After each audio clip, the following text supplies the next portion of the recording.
Chapter 1947. An unlucky demon ancient warrior was sent flying by the shockwave of the shell explosion. He was thrown dozens of meters away and landed heavily on the ground. In mid-air, he had already become a matchstick that had been broken into several pieces. It was obvious that he would not survive. The other Zandalar troll's head was sliced in half by a flying tile. The regenerative ability that the trolls were so proud of did not come into play at all. The Zandalar troll was blasted a few meters away and turned into a corpse before it even hit the ground. The southwest part of Thunder God Island, which was lower in altitude, was designed to be a quagmire for the invaders. The Palace of Thunder God, the Throne of Thunder, was located in the northeast.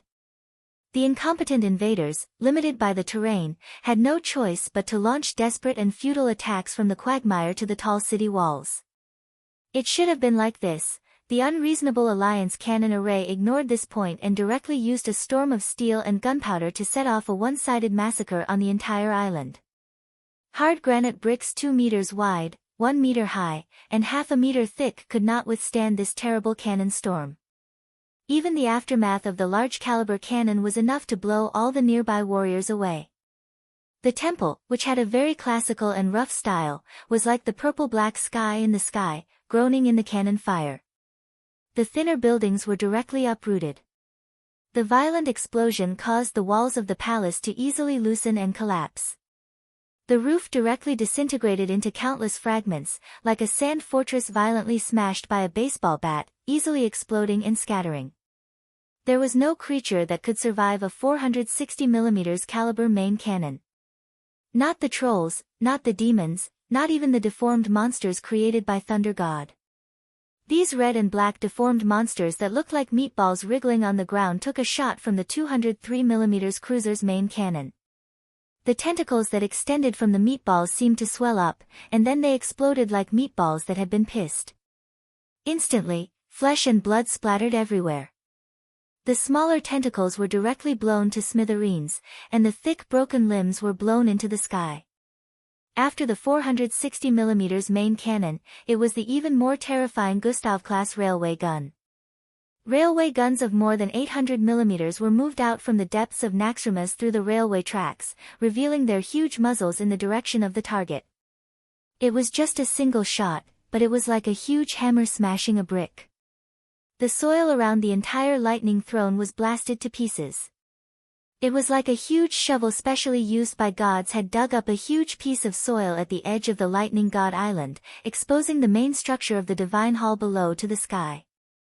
After 2 rounds of cannon fire, the sands settled down, and the Alliance's scanners, radars, and optical telescopes were all deployed. The battle situation had changed from an omnidirectional attack to a precise attack. Some of the mutants that did not know what to do had just crawled out of the mud and were hit by the cannons of the Alliance battleships that had been waiting for a long time. For the cannoneers of the Alliance, who had long since made arrangements to divide the battlefield, they only needed to move their cannons a few centimeters to fire.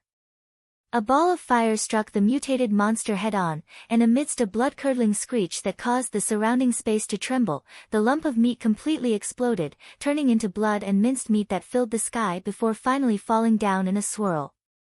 Small-scale bloody rain continued to fall everywhere. The most important thing was that the Thunder Throne, which had once been the pride of the Devil Ancients, had completely disappeared from the Lightning God Island.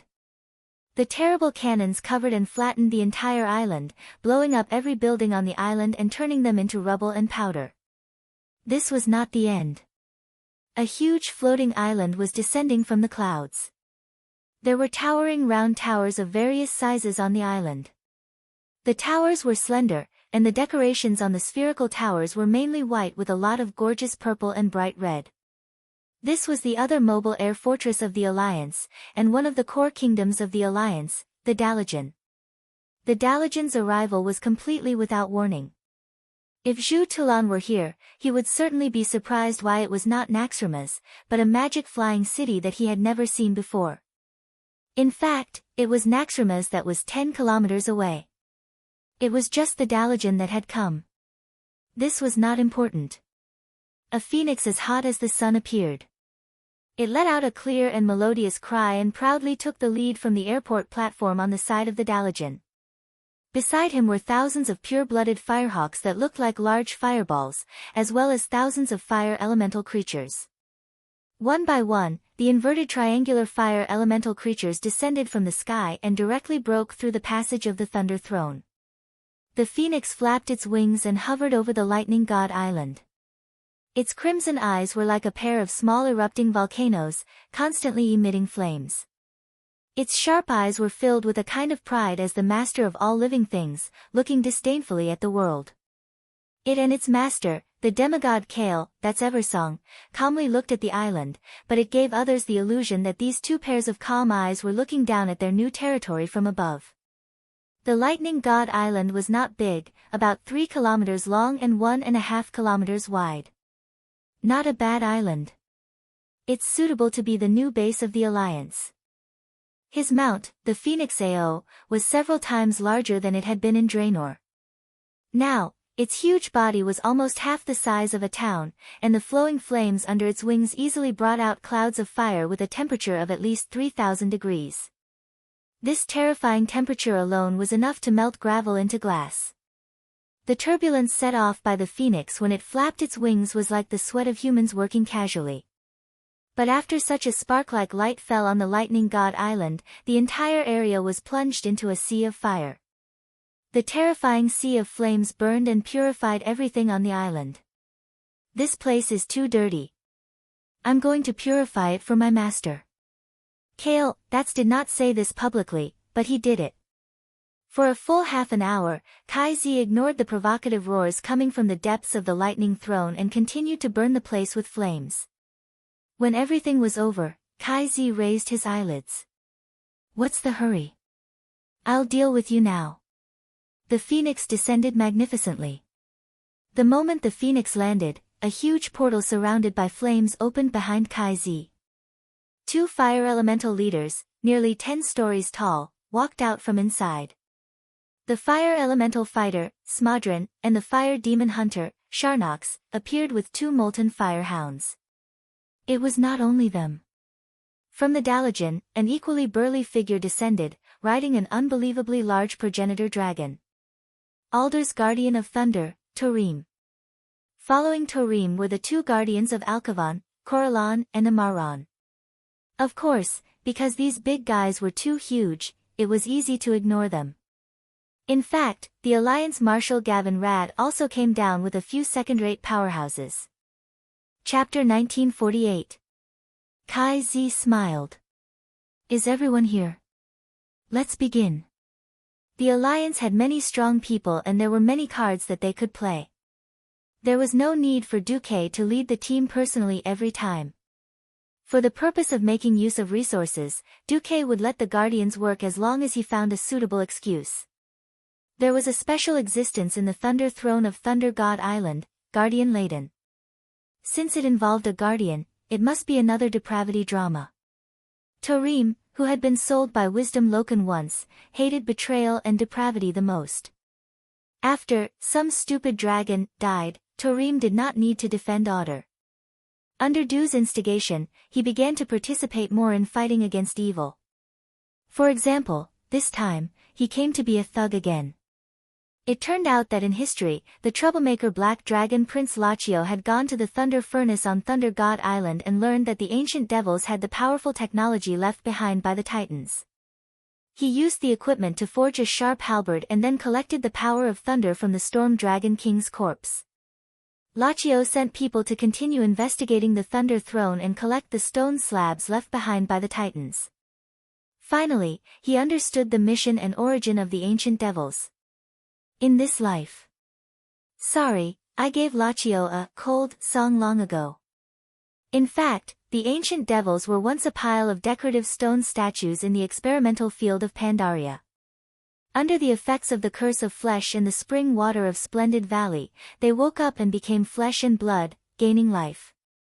The ancient devils who called themselves the Thunder God were not that great. 13,000 years ago, the Thunder God was just the son of a warlord.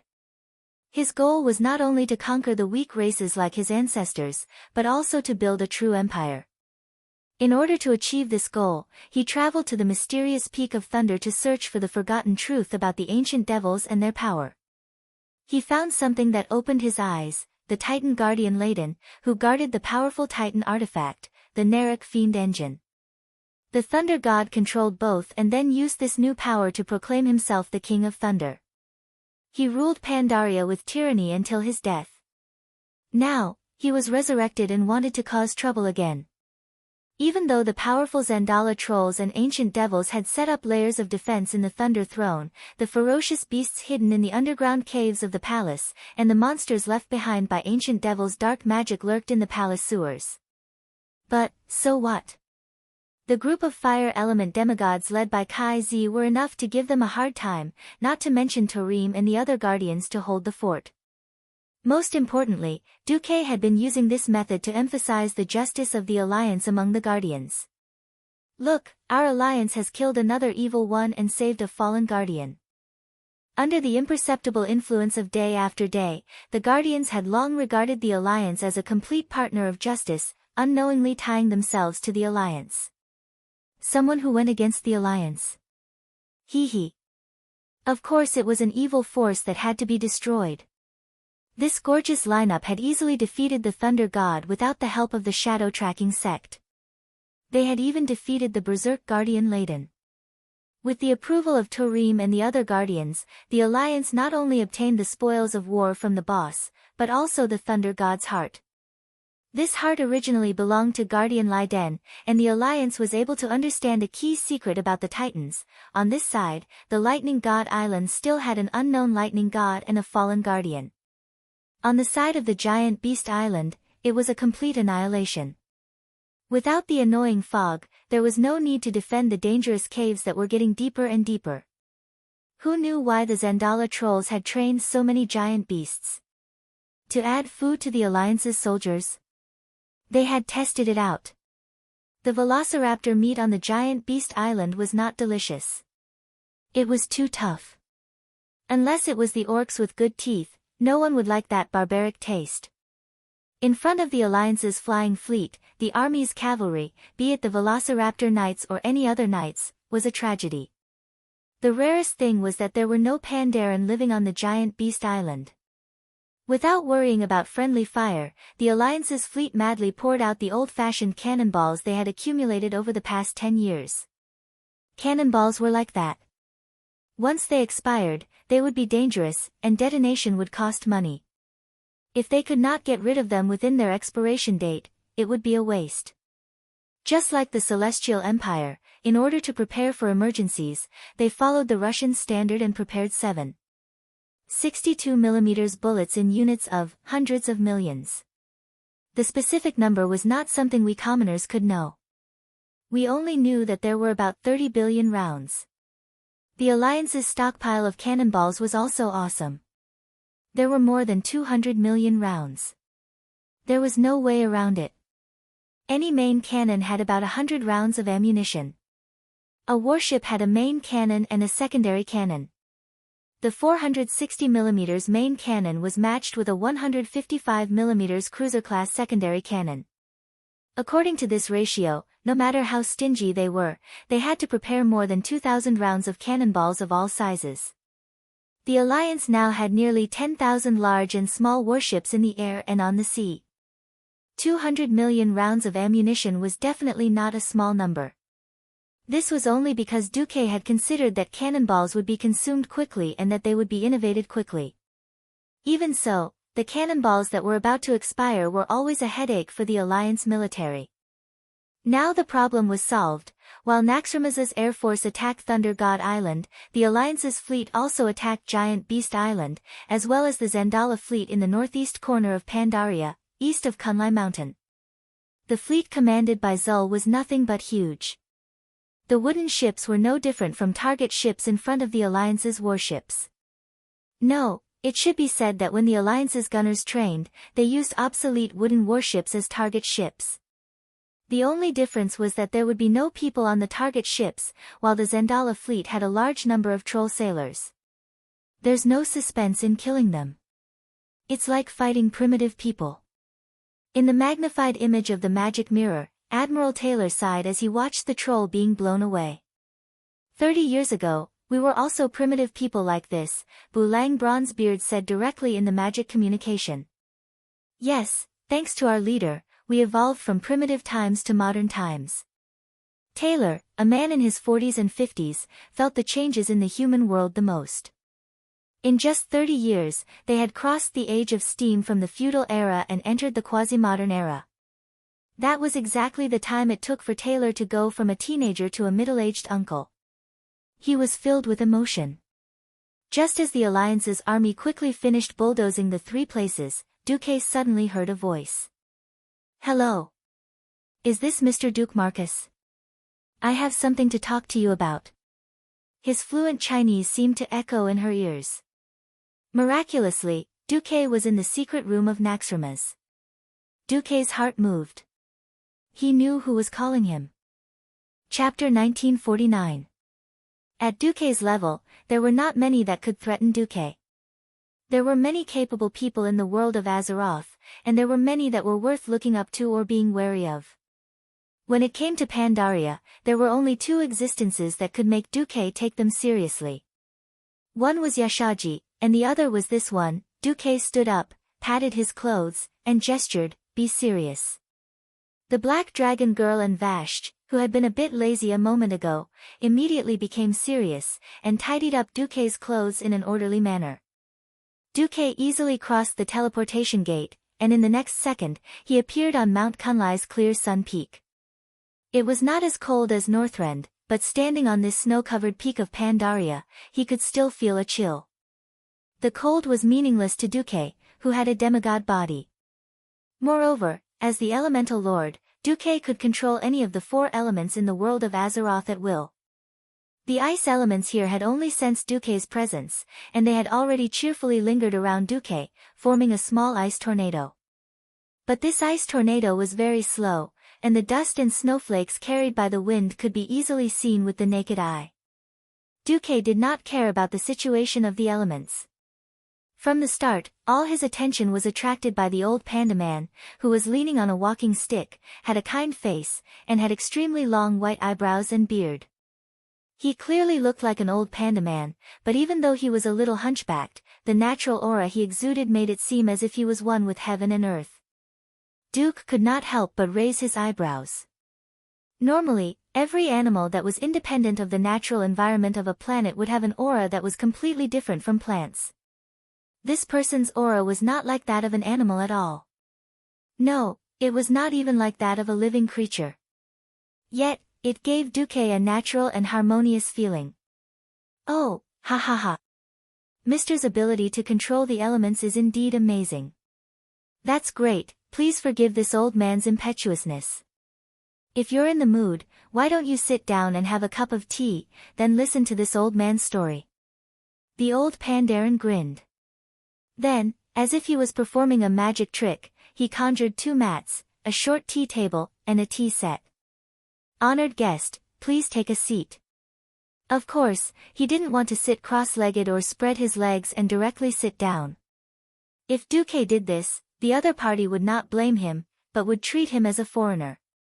As a transmigrator from the modern world, Duque knew the rules. He just didn't want to do it. In the end, Duque still did as the Romans do. Kneel down. It was a very heavenly style of sitting. Although this was Duque's first time doing this, he had watched so many period dramas, and he had the system's help to replay the scenes. Moreover, after obtaining the body of a demigod, he had amazing control over his own body. As a result, Duque was able to sit up properly. Oh. Esteemed guest, you seem to have a deep understanding of the panda people's culture, the old panda man asked with a smile. A little. A little. Duque said humbly. The old Pandaren didn't point it out and began to make tea. It was a little different from the way Duque knew how to make tea. The old Pandaran's way of making tea was more old-fashioned. It was obviously the simplest way to wash a cup with boiling water, but under the huge black bear's paw, it was unusually light and graceful, like a white crane taking a bath. The tea powder that had been ground was scooped out of the teapot with a spoon. As soon as the teapot was opened, a faint fragrance could be smelled. After picking out a small amount of tea powder, he poured it into the teacup, mixed it with a small amount of boiling water, and mixed it into a sticky paste. Then, he picked up the teapot and poured some tea into the teacup. The whole set of actions was done smoothly and harmoniously. As Duque sat there, it was as if he was watching a godly performance. Not long after, the tea bowl in front of Duque, with a diameter of 15 centimeters, was filled with a bowl of evenly colored, gently swirling tea. Please, Duke held the teacup with both hands and placed it in front of him. He used a small amount of wind elemental energy to gather the aroma of the tea into the breeze and send it into his nose. At first, the fragrance was strong, but after a long time, there was a lingering fragrance lingering in the nasal cavity. This feeling was very magical. First smell, then taste. It really was the best. Before Duque crossed over, he was a boor. Tasting tea was not a skill that a college animal should have. He couldn't tell what was good about it. This kind of tea that left a lingering fragrance in the mouth and teeth was definitely not a lie. The old man's tea is very good. Duque made such an evaluation after searching through his barren tea ceremony memory. Oh, he. If I didn't specifically understand your origin, I would be more willing to call you Mr. Du according to the Pandurans' custom, because I always feel that your surname should be Du and your name should be Ku. The old Pandaran said with a smile, of course, if you think this is offensive, can I continue to call you Mr. Marcus? Duque, who was mentally prepared, didn't have the slightest psychological fluctuation. He took a sip of tea indifferently, put down the teacup with both hands, took out a handkerchief, wiped the tea on the corners of his mouth, and then spoke. A name is just a code. Since Emperor Xiaohao is an old senior from 10,000 years ago, then whatever you call this junior is willing to accept it. That's right. The old Pandaren in front of him was actually the last Pandaren emperor, Xiaohao. Some people might ask, isn't Emperor Xiaohao dead? In the magical world of Azeroth, corpses could be resurrected after death, and ancient gods could come back to life after death. Emperor Xiaohao could split the entire continent and cover all of Pandaria with a fog 10,000 years ago. Did such a blockhead guy really not leave a will after death? Dumuk was the first to not believe it. Emperor Xiaohao smiled, if it weren't for your decent appearance, I would think of you as a Pandaren with the most complete and great inheritance. You flatter me. You're the panda. Your whole family are pandas. Bah! Why does it feel like I'm not scolding people? Duque, who was complaining in his heart, suddenly lost his temper. You and your alliance are too powerful, so powerful that even my clansmen and I are incomparably fearful of you. Regarding your invitation to us Pandaren to join the alliance, my people and I have to be cautious. After all, it's easy to join a powerful cross-racial alliance. Swallow to the point that not even the bones are left? Duque smiled. It seems that you really understand Pandaren culture. This is what I'm most gratified about. Our Pandaran's customs and living habits are quite different from the existing races in the alliance. There are countless powerful races in Pandaria. My ancestors and I spent countless years but failed to integrate them into an equal and peaceful organization. Differences in culture and ideology are the most likely to cause conflicts and even wars. Emperor Xiaohao sighed. Chapter 1950. Indeed. Duque nodded. Conflicts often originate from misunderstandings, and misunderstandings can easily turn into conflicts. After understanding Yashaji's murderous aura, I found that it's the most unwanted. That's why I've always been wary and suspicious of the Alliance. That's normal. But the Alliance has done a good job. I should say, it's done too well. I can't find a reason to refuse to join now. Emperor Xiaohao sighed. Then join us. Duke was rather straightforward, directly inviting them to join. Can I quit after joining the Alliance? Xiaohao asked. Do you know about the Burning Legion? Yes. That's right. The Legion will definitely come again, and it'll probably happen in the next 10 years. as long as they survive Sargeras' revenge war. The Pandaren can quit the alliance at will. Even if they quit, the alliance will still promise not to invade the Pandaren's territory. Okay. Then I have no objections. Xiaohao nodded. Duke heaved a sigh of relief in his heart. He had won over the entire Pandaren race to join the alliance, instead of the small water faction in history. The Pandaren had a very high proportion of professionals, and they had a complete set of professions. They were a very good addition to the alliance.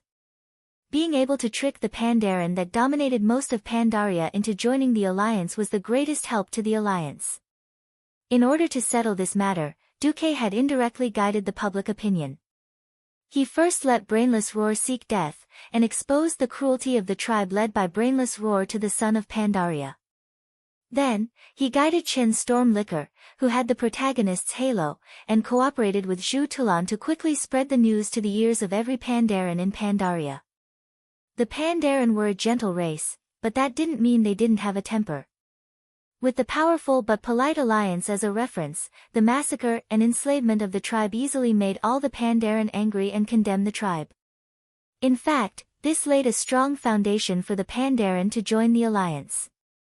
In fact, this was also the strategy that the Chinese were best at.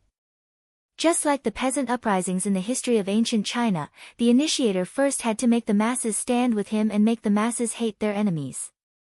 Duque had done this with the help of Brainless Roar. His propaganda method was too brilliant.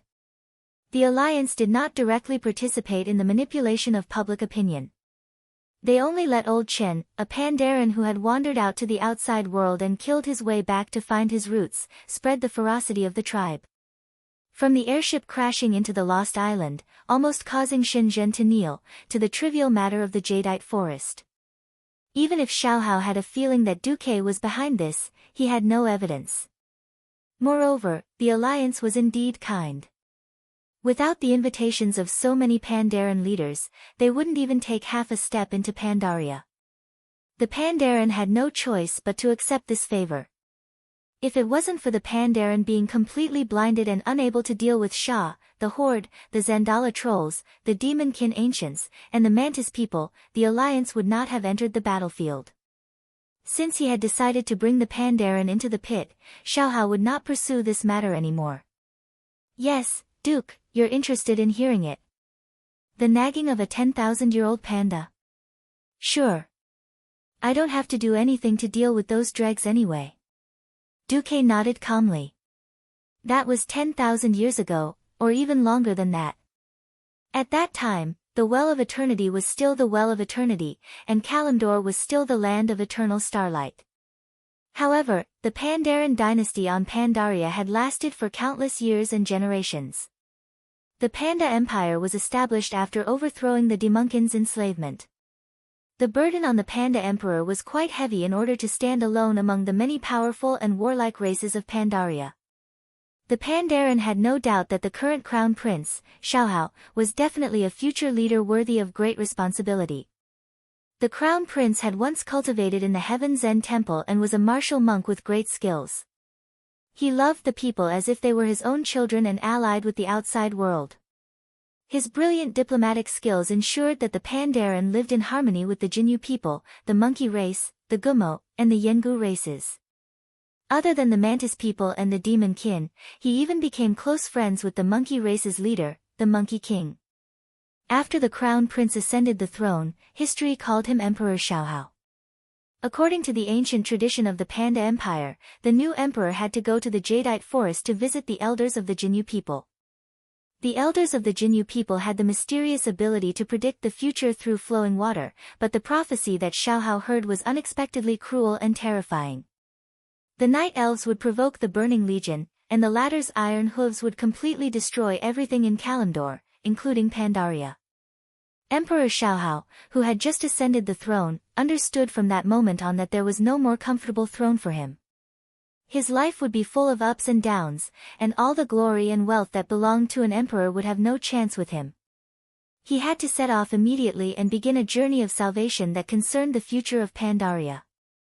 This journey was only bitter, and there was no joy. He could only succeed and not fail. Emperor Xiaohao, who petitioned for the people, had traveled many roads and asked many people.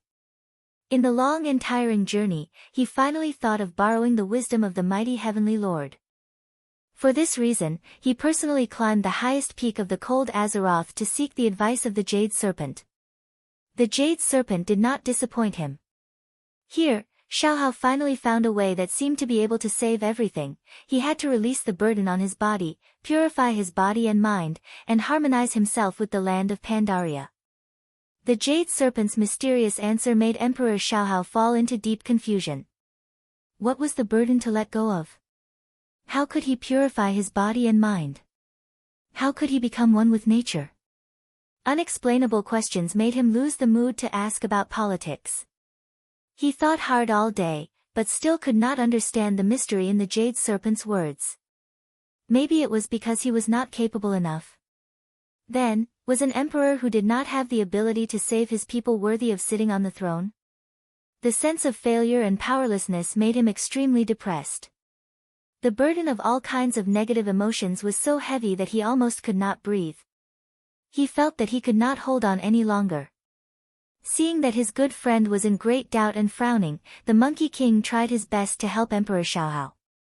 He came to the jadeite forest and tried to use bamboo to make a strange magic mask, wanting to use it to make Emperor Xiaohao happy. Unexpectedly, this method worked. Emperor Xiaohao's doubt was absorbed by the mask, and he was no longer doubtful. However, he also did not expect that after they buried the magic mask that absorbed Emperor Xiaohao's doubt deep underground, a monster that could create doubt appeared. They called it Sha. Hearing this, Duque sighed. Is this the origin of the Sha? Yes. How did you deal with the Sha? The only way is to control and seal it. Even with me and the Monkey King, who are highly skilled in martial arts, it took us more than half a day to finally subdue the Sha. This time, the Sha is really sealed in the jadeite forest. Chapter 1951. Recalling the past, Emperor Xiaohao was full of emotions. It was only then that I finally understood that Jade Dragon wanted me to eliminate negative emotions like doubt in my heart one by one in order to finally obtain the ability to save Pandaria. 7 burdens, 7 kinds of negative emotions. After Xiaohao sealed violence, anger, hatred, and so on, all his negative emotions were sealed, and the Pandaren of the Shadow sect had no choice but to become the secret guardians behind Pandaria for generations, specializing in sealing and monitoring malevolence. After removing all 7 burdens, my body and mind are completely clean, and these tasks have been used for a long time in the passage of time. Azeroth is now at the end of the ancient war, and it's getting closer and closer to the prophecy. And I suddenly realized a problem. According to the method I used to save Pandaria, wouldn't the old enemy, the Mantis Men, also be saved? As if asking himself, Xiaohao stroked his beard. Duque nodded. Yes, indeed, I heard that Pandaren and Mantis Men fought on the battlefield all year round, and their hatred was deep. If it were me, it would be difficult to make such a decision easily. That's right, the Monkey King advised me from the side, reminding me of a fact. Once every 100 years, the Mantis Men will attack the Pandaran's coiled dragon ridge. This cycle has become an inseparable part of Pandaria. If the water is too clear, there will be no fish. Although the Pandaren and Mantis Men's relationship is difficult to ease, it is also inseparable. If we don't save them, we can't save the Pandaren themselves. When I figured this out, I also completely understood the true meaning of Jade Dragon's words. Everyone knew what happened next. Xiaohao sacrificed himself to save the entire Pandaria. Perhaps this statement was not entirely correct, he just merged with Pandaria. Old Master Xiaohao, you are indeed great. Duque's words were not flattery. Sacrificing oneself to help the entire race was a great feat. Duque always felt that if it was his turn, he might not be able to do it. Deep down, Duque was a layman. He liked to show off, was also afraid of death, and liked all kinds of girls. The biggest difference between him and the evil sects was that he didn't mind saving the world when he was having intimate moments with the ladies. Even though Duque now had the power to stir up the entire world, he still felt that he had not changed. The world has changed. Pandaria and Pandaren were not the only ones who could change the world. The future is still in the hands of youngsters like you. As he said that, Emperor Xiao Hao, who had the appearance of an old panda man, suddenly had a glint in his eyes. Just this gaze alone made Duque think that pandas were actually ferocious beasts. Sure enough, in the next second, Xiao Hao's words shook Duque to the core. There will be no fish when the water is too clear. I still want to emphasize this point. If it's fate, then I have nothing to say. But if it's deliberately nurturing hatred, then that's not advisable.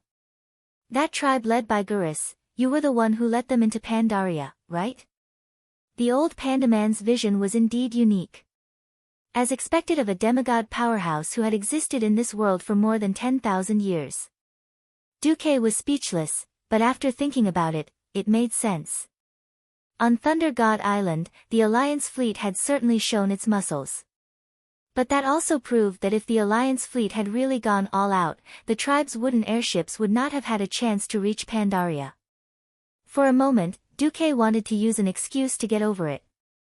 For example, the Alliance couldn't see the tribe's warships at night, or the tribe's illegal immigration. But when he met that pair of excessively sharp and distinct black and white eyes, Duque felt that it was meaningless. Gently holding the teacup, Duque took another sip of the hot tea and then calmly put the teacup down. After the initial second of slight panic, Duque, who had calmed down, had vaguely become more pretentious. Because he had completely let go. At this moment, in Duque's fearless eyes, there was only one meaning: a monk doesn't lie. If I say I'll kill your family, I'll kill your family. Duque admitted frankly, if you want to destroy it, you must first make it crazy.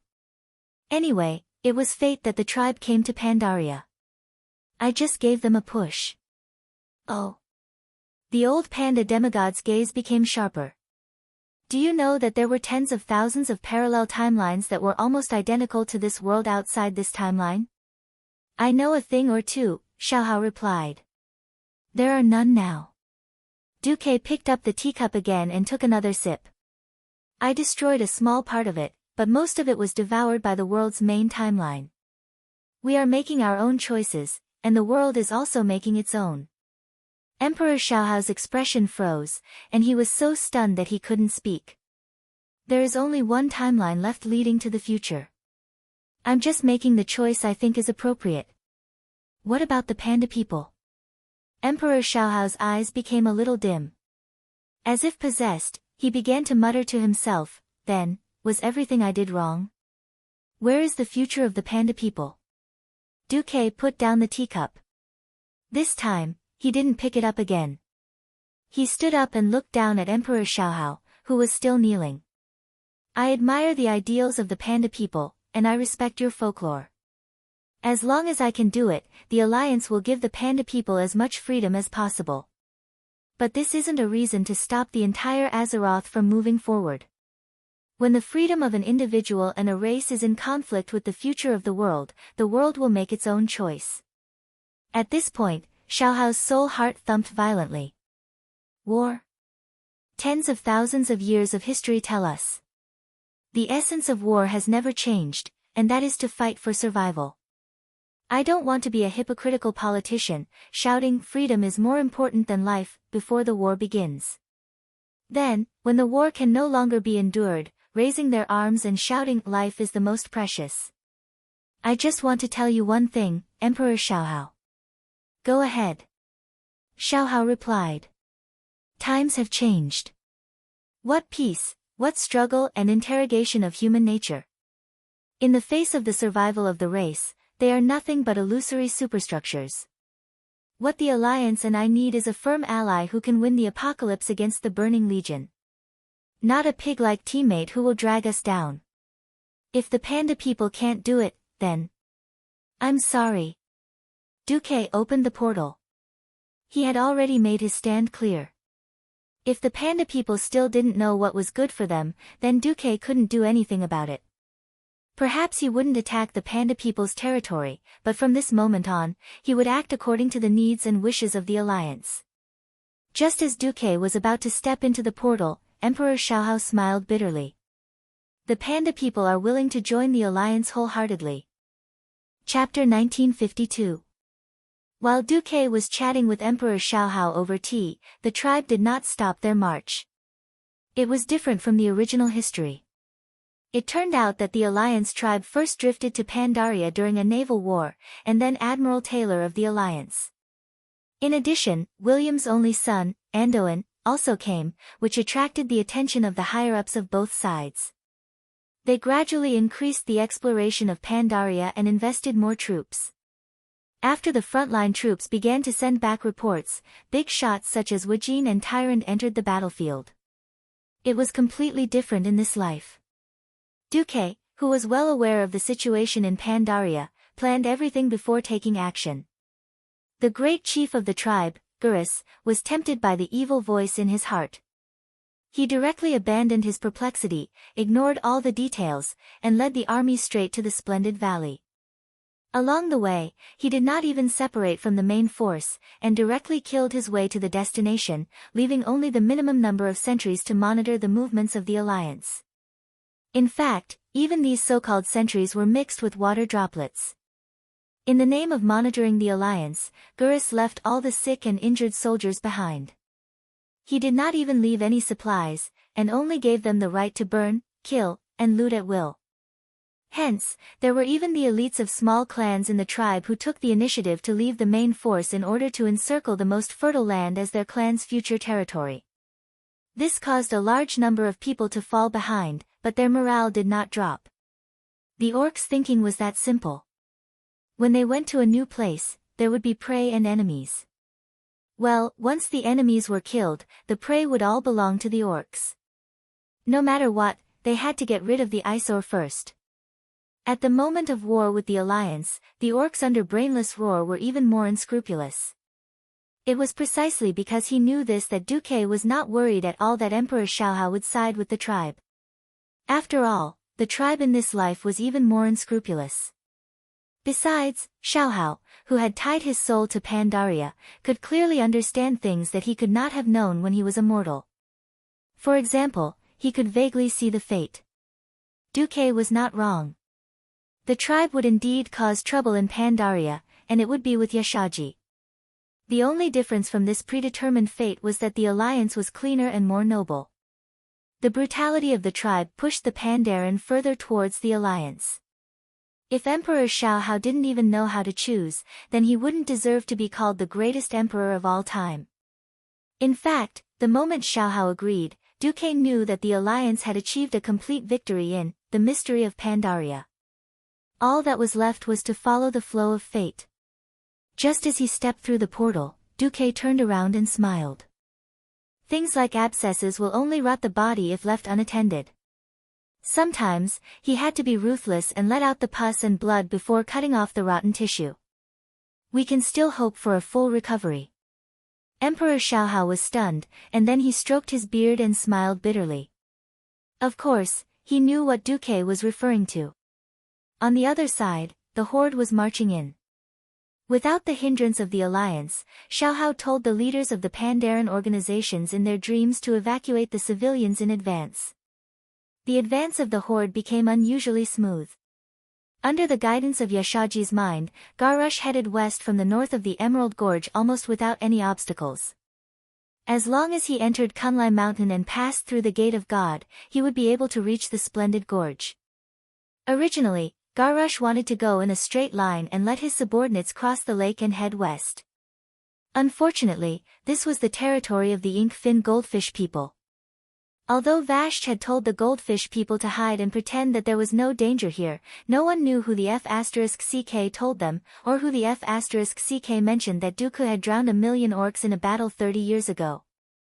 For once, Brainless Roar was wise and actually changed his mind. The Horde army went all the way south and arrived near the Thunder Forest of the Emerald Forest. Through the bridge built by the Pandaren, they entered the misty boardwalk from the west, turned north, passed through the ancient road, and finally arrived at the Gate of God. On the ancient road, Brainless Roar suffered the first large-scale attack of the Alliance. The shameless Duke ordered some flying warships to cover the transport ships into Pandaria and laid more than 10,000 new magic mines at the exit of the ancient road. This type of landmine was different from the traditional triggering landmines. It had to absorb enough earth elements before it could be activated. After absorbing enough earth elements, the surface of the mine would be covered with a layer of soil. It looked no different from an ordinary stone. Therefore, there was no need to bury them at all. They just let the flying transport ships circle in the sky and open the big belly of the ships, as if they were laying eggs. Then, when a group of Horde warriors walked past the pile of delayed triggered mines, an inexplicable premonition of impending disaster suddenly spread in the heart of the Horde's vanguard commander, General Nazgûl. Retreat! Retreat! He immediately screamed, but he was still a step too late. A crimson flame erupted from the ground, like a small-scale volcanic eruption, and instantly exploded in the middle of the 3 rows of infantry. Almost in the blink of an eye, 2 squads of soldiers, Kyukaran, who had gone through countless battles and gladiators and was recognized as the best fighter and the most loyal to Great Chief Garrush, were turned into ashes. The rest were all crippled with broken arms and legs. Enemy attack! Enemy attack! The large group of Horde warriors in the middle and at the back nervously gripped their weapons and looked around. Unfortunately, there was nothing. What happened? Garrush walked out from the middle of the troops. General Nazgûl reported everything to his great chief. I'm familiar with this smell, no need to ask. It's the usual trick of the despicable people taught by that damn Duke Marcus. Don't worry, this is our enemy being afraid. Garrush said rudely, pass the order, speed up. But Nazgûl looked troubled. I don't care what method you use, I just want to see the results. With that, Garrush returned to his guards. This world was magical. For example, they had professions. And the warrior profession had the magical skill, Shield Wall. The most exaggerated scene of human mind clearing in the history of the Horde appeared. Countless warriors of the Horde, regardless of their levels, were all lined up at the front line. They used their warrior skills to deflect the terrible damage, all for the sake of creating a safe path for their compatriots. Boom! Boom boom boom. No one knew how many professional warriors had their legs blown off, but they did not choose to become injured. Instead, they used themselves as mind-clearing tools and rolled to the unknown road ahead. Duque, along with many alliance leaders, watched this scene quietly in Naxxramas and did not speak for a long time. Jaina sighed, heroic warriors, unfortunately following a stupid and crazy leader. They have a better way to solve the problem. Jurban also sighed, unfortunately, with their wisdom, they can only come up with this slightly tragic and stupid solution. Chapter 1953. Duque was speechless at Braindead Roar's IQ and EQ. In his opinion, he had at least 10,000 ways to solve this problem. For example, he could find a few unlucky people to test the triggering mode of the landmines. Was it pressure sensing? Biological sensing? Or elemental sensing? If he found a way, it would be better to let the goblins install rollers to open the way. Unfortunately, his brain was not good, and he was not knowledgeable enough.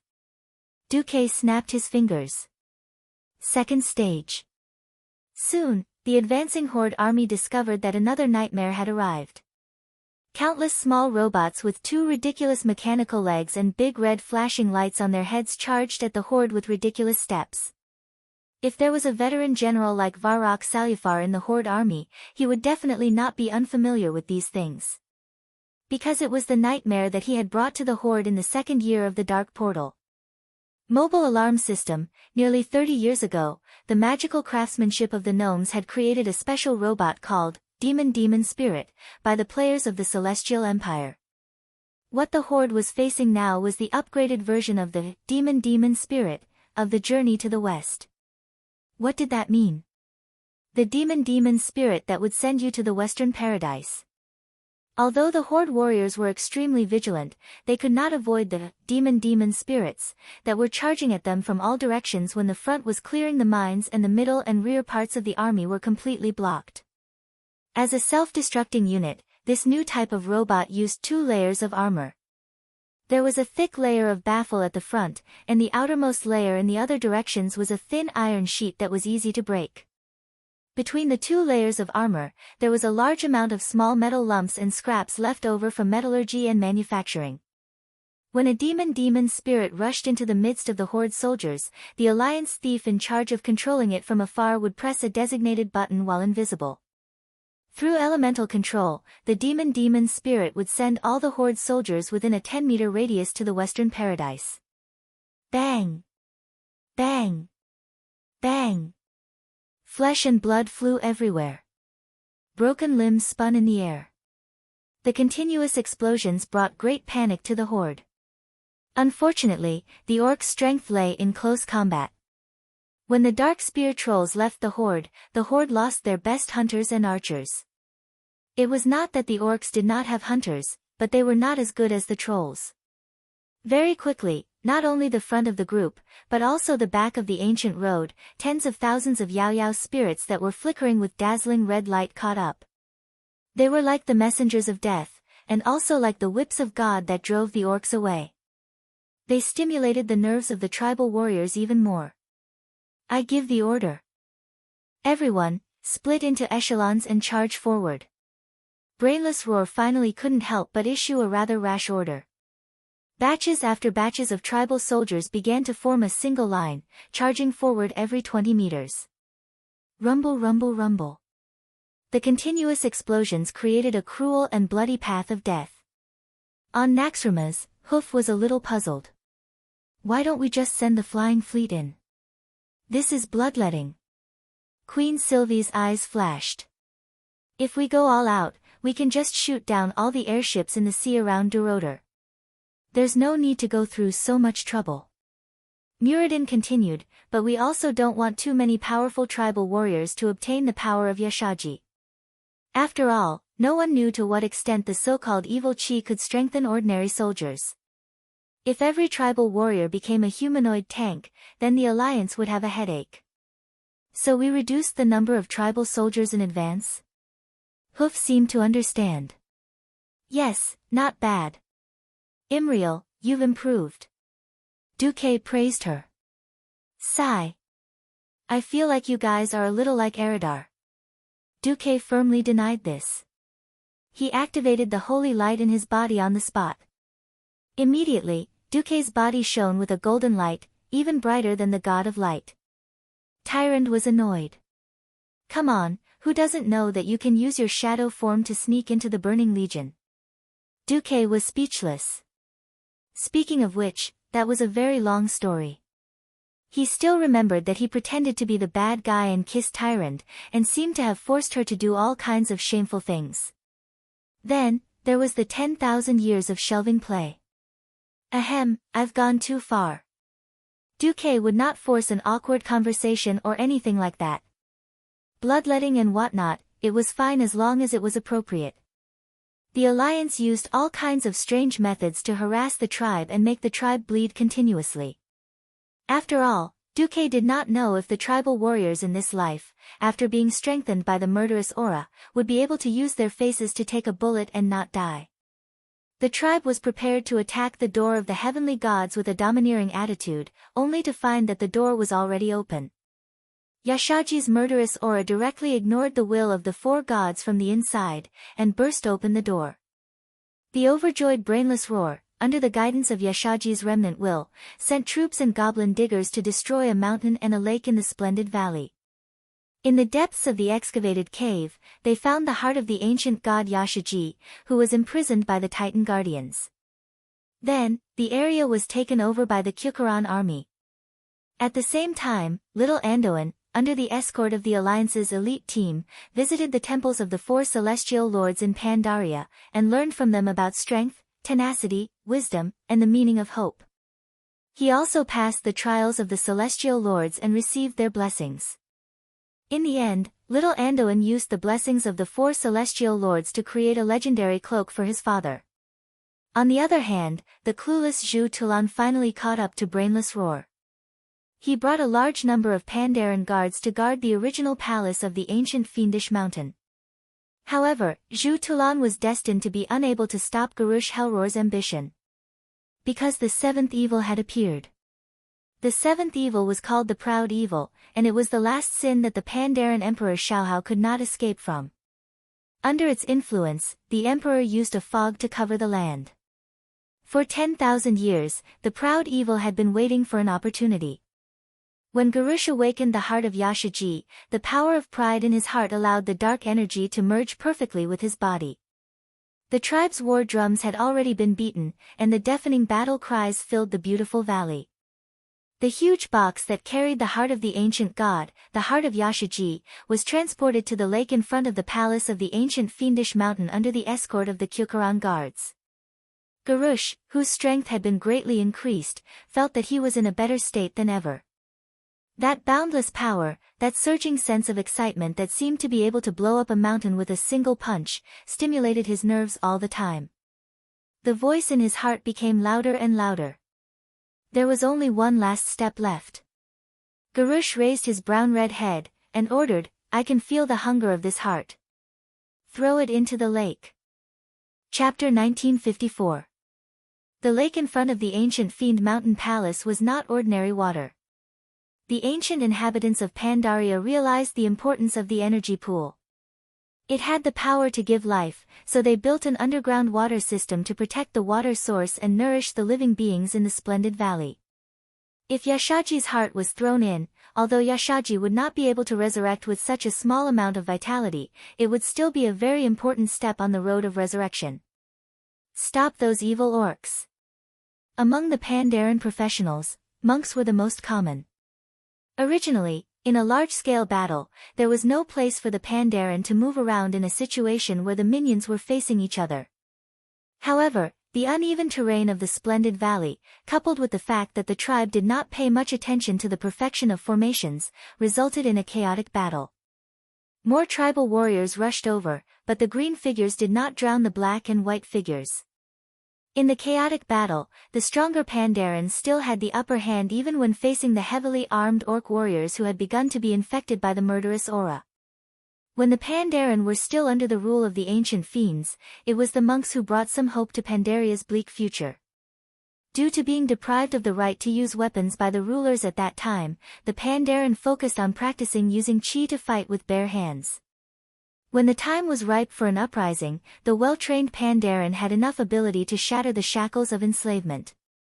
Monks were good at fighting with bare hands, and when fighting the enemy, they did not only rely on the power of their weapons.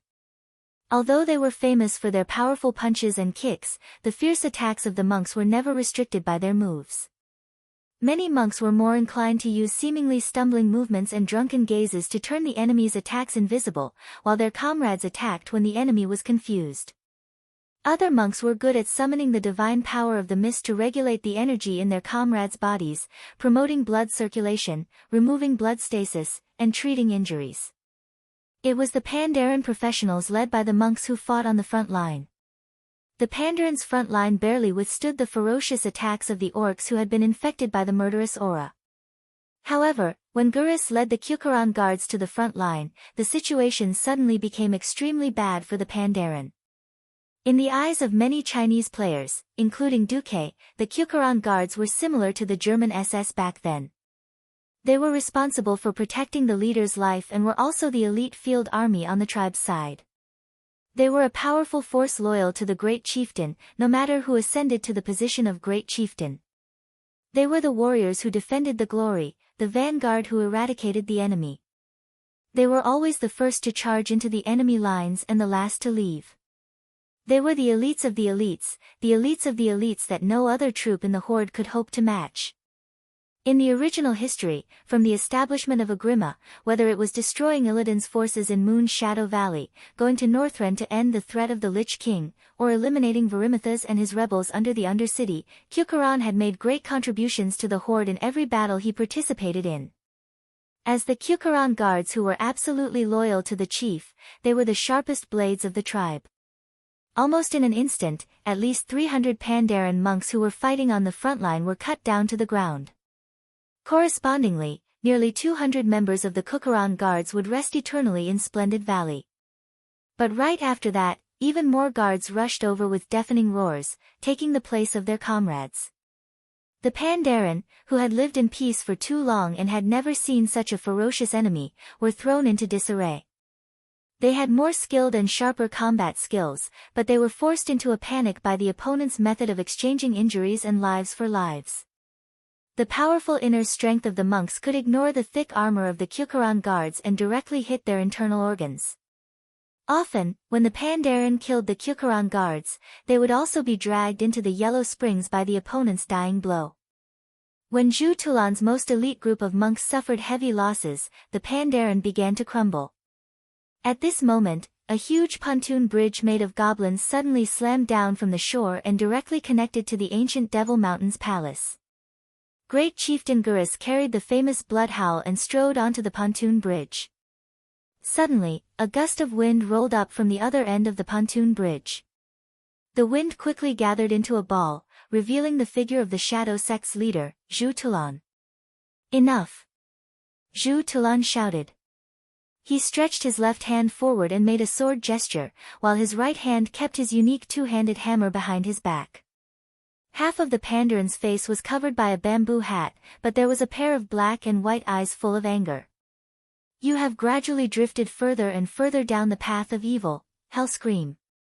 "But, it ends here." "Ha ha ha ha." Gurus let out a burst of wild laughter. He waved his left hand and bared his teeth. "Get lost, Pandaren. This is an unstoppable force."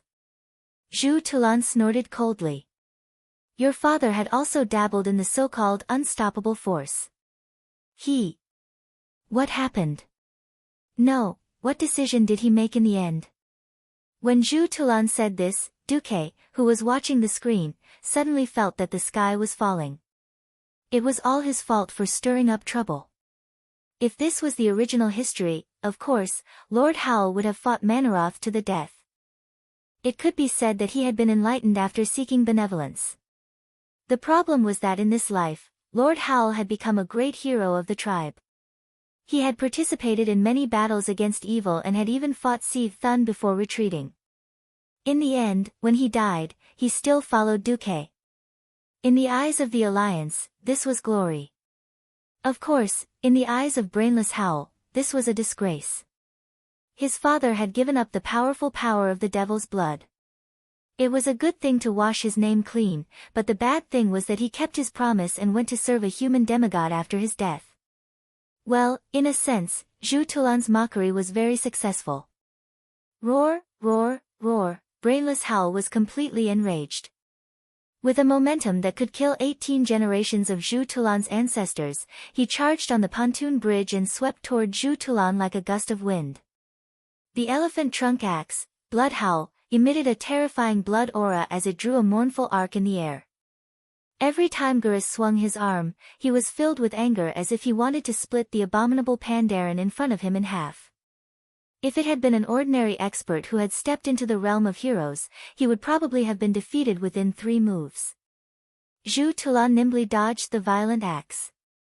He was clearly only an inch away from the axe several times, but it was so close that it was worlds apart. Brainless Howl never hit Zhu Tulan. Zhu Tulan saw an opportunity. When the axe slammed into the wooden planks of the pontoon bridge, Brainless Howl was stuck for a moment when he was about to pull the axe out. At that moment, Zhu Tulan made his move. Chapter 1955. Zhu Talon took out his two-handed hammer, which looked like a mace and a fork at the same time. The shape of the hammer affected the appearance of the city. It looked like the pincers of a lobster. It was completely black, with one long and one short like a fork. There were cone-shaped spikes on all sides of the hammer's head. Whoever was hit by it would be left with a bloody hole. Unfortunately, Garush grabbed the stick at the bottom of the hammer with one hand. Seeing that they were about to fall into a battle of pure strength, Zhu Tulan was certainly not going to fight like a fool. He suddenly retracted his body and let go of the handle of the hammer with his right hand. In the palm of his free right hand, there was a Pandaren version of Rasengan. True Chi Explosion. Zhu Talon condensed a true energy vortex and wanted to slap Braindead Roar in the face and teach him how to turn an ugly face into a chrysanthemum. He had underestimated the toughness of Braindead Roar's body. The tribal chief did not dodge and punched Zhu Talon's true energy vortex. Bang! There was a sound similar to a violent explosion in the air. Confirming the law of action and reaction, Garush was unscathed. Instead, it was Zhu Talon who was almost sent flying. Zhu Talon's broad and thick panda paws scratched the wooden pontoon for a full 20 meters before he finally stopped moving backward. Although he looked good when he slid backward, the gap in strength made Zhu Talon frown deeply. Ha! Braindead Roar shouted and suddenly launched the Hellscream clan's ancestral leap slash. Others might think that as long as they were not stupid, they would not take the attack head-on. Only the members of the Hellscream clan could truly understand the horror of this move. The roar was not to be underestimated. The essence of the warrior's fear-breaking roar was contained in this roar. If it was a slightly weaker opponent, they would have died on the spot after being shocked by this deafening roar of at least 300 decibels. This was not only a declaration of combat strength, but also a suppression of willpower. In a sense, this was an extremely powerful spiritual shock that was far above the Shadow Priest's Mind Blast. It was even comparable to Yogg-Saron's light spiritual erosion. It was under the suppression of his will that Garush leaped high into the air. His huge body drew an arc of death in the air, and the mournful red light on his blood roar was so bright that the lake beneath his feet was suffused with a crimson color. Die! Garush felt that he had succeeded. But he had overestimated his skills and underestimated Zhu Talon's willpower. After being controlled by Sha once, Zhu Taban struggled out of his mental confusion. His willpower had more than doubled. The dignified Shadow Trace sect leader who was in charge of suppressing Sha was actually controlled by Sha. What kind of humiliation was that? In the face of shame, some people were unable to recover from the setback and sank into depravity. Some people became braver and stronger as they suffered setbacks. It was clear that Zhu Talon belonged to the latter group. Zhu Talon seemed to be in a daze for a moment, but it was only when blood roar slashed at him that he revealed his prowess as a martial arts master of the Shadow Trace sect. The hammer that looked like a lobster's pincers stuck out at just the right time and easily diverted the impact of Garush's slash. It was as if Garush had thrown the blood howl out himself. It was as if he had thrown the blood howl out himself. What shocked Garush the most was that he felt a strange repulsion. Blood roar was rejecting him. To be more precise, it was rejecting the killing intent in his body. This was the real reason he had been disarmed by Zhu Talon and thrown away blood roar. What? Are you saying that I'm not good enough for you? Blood roar. Garush roared in his heart. He was furious. His pride and anger drove him on. On the other side, Zhu Talon was overjoyed that he had successfully disarmed his opponent.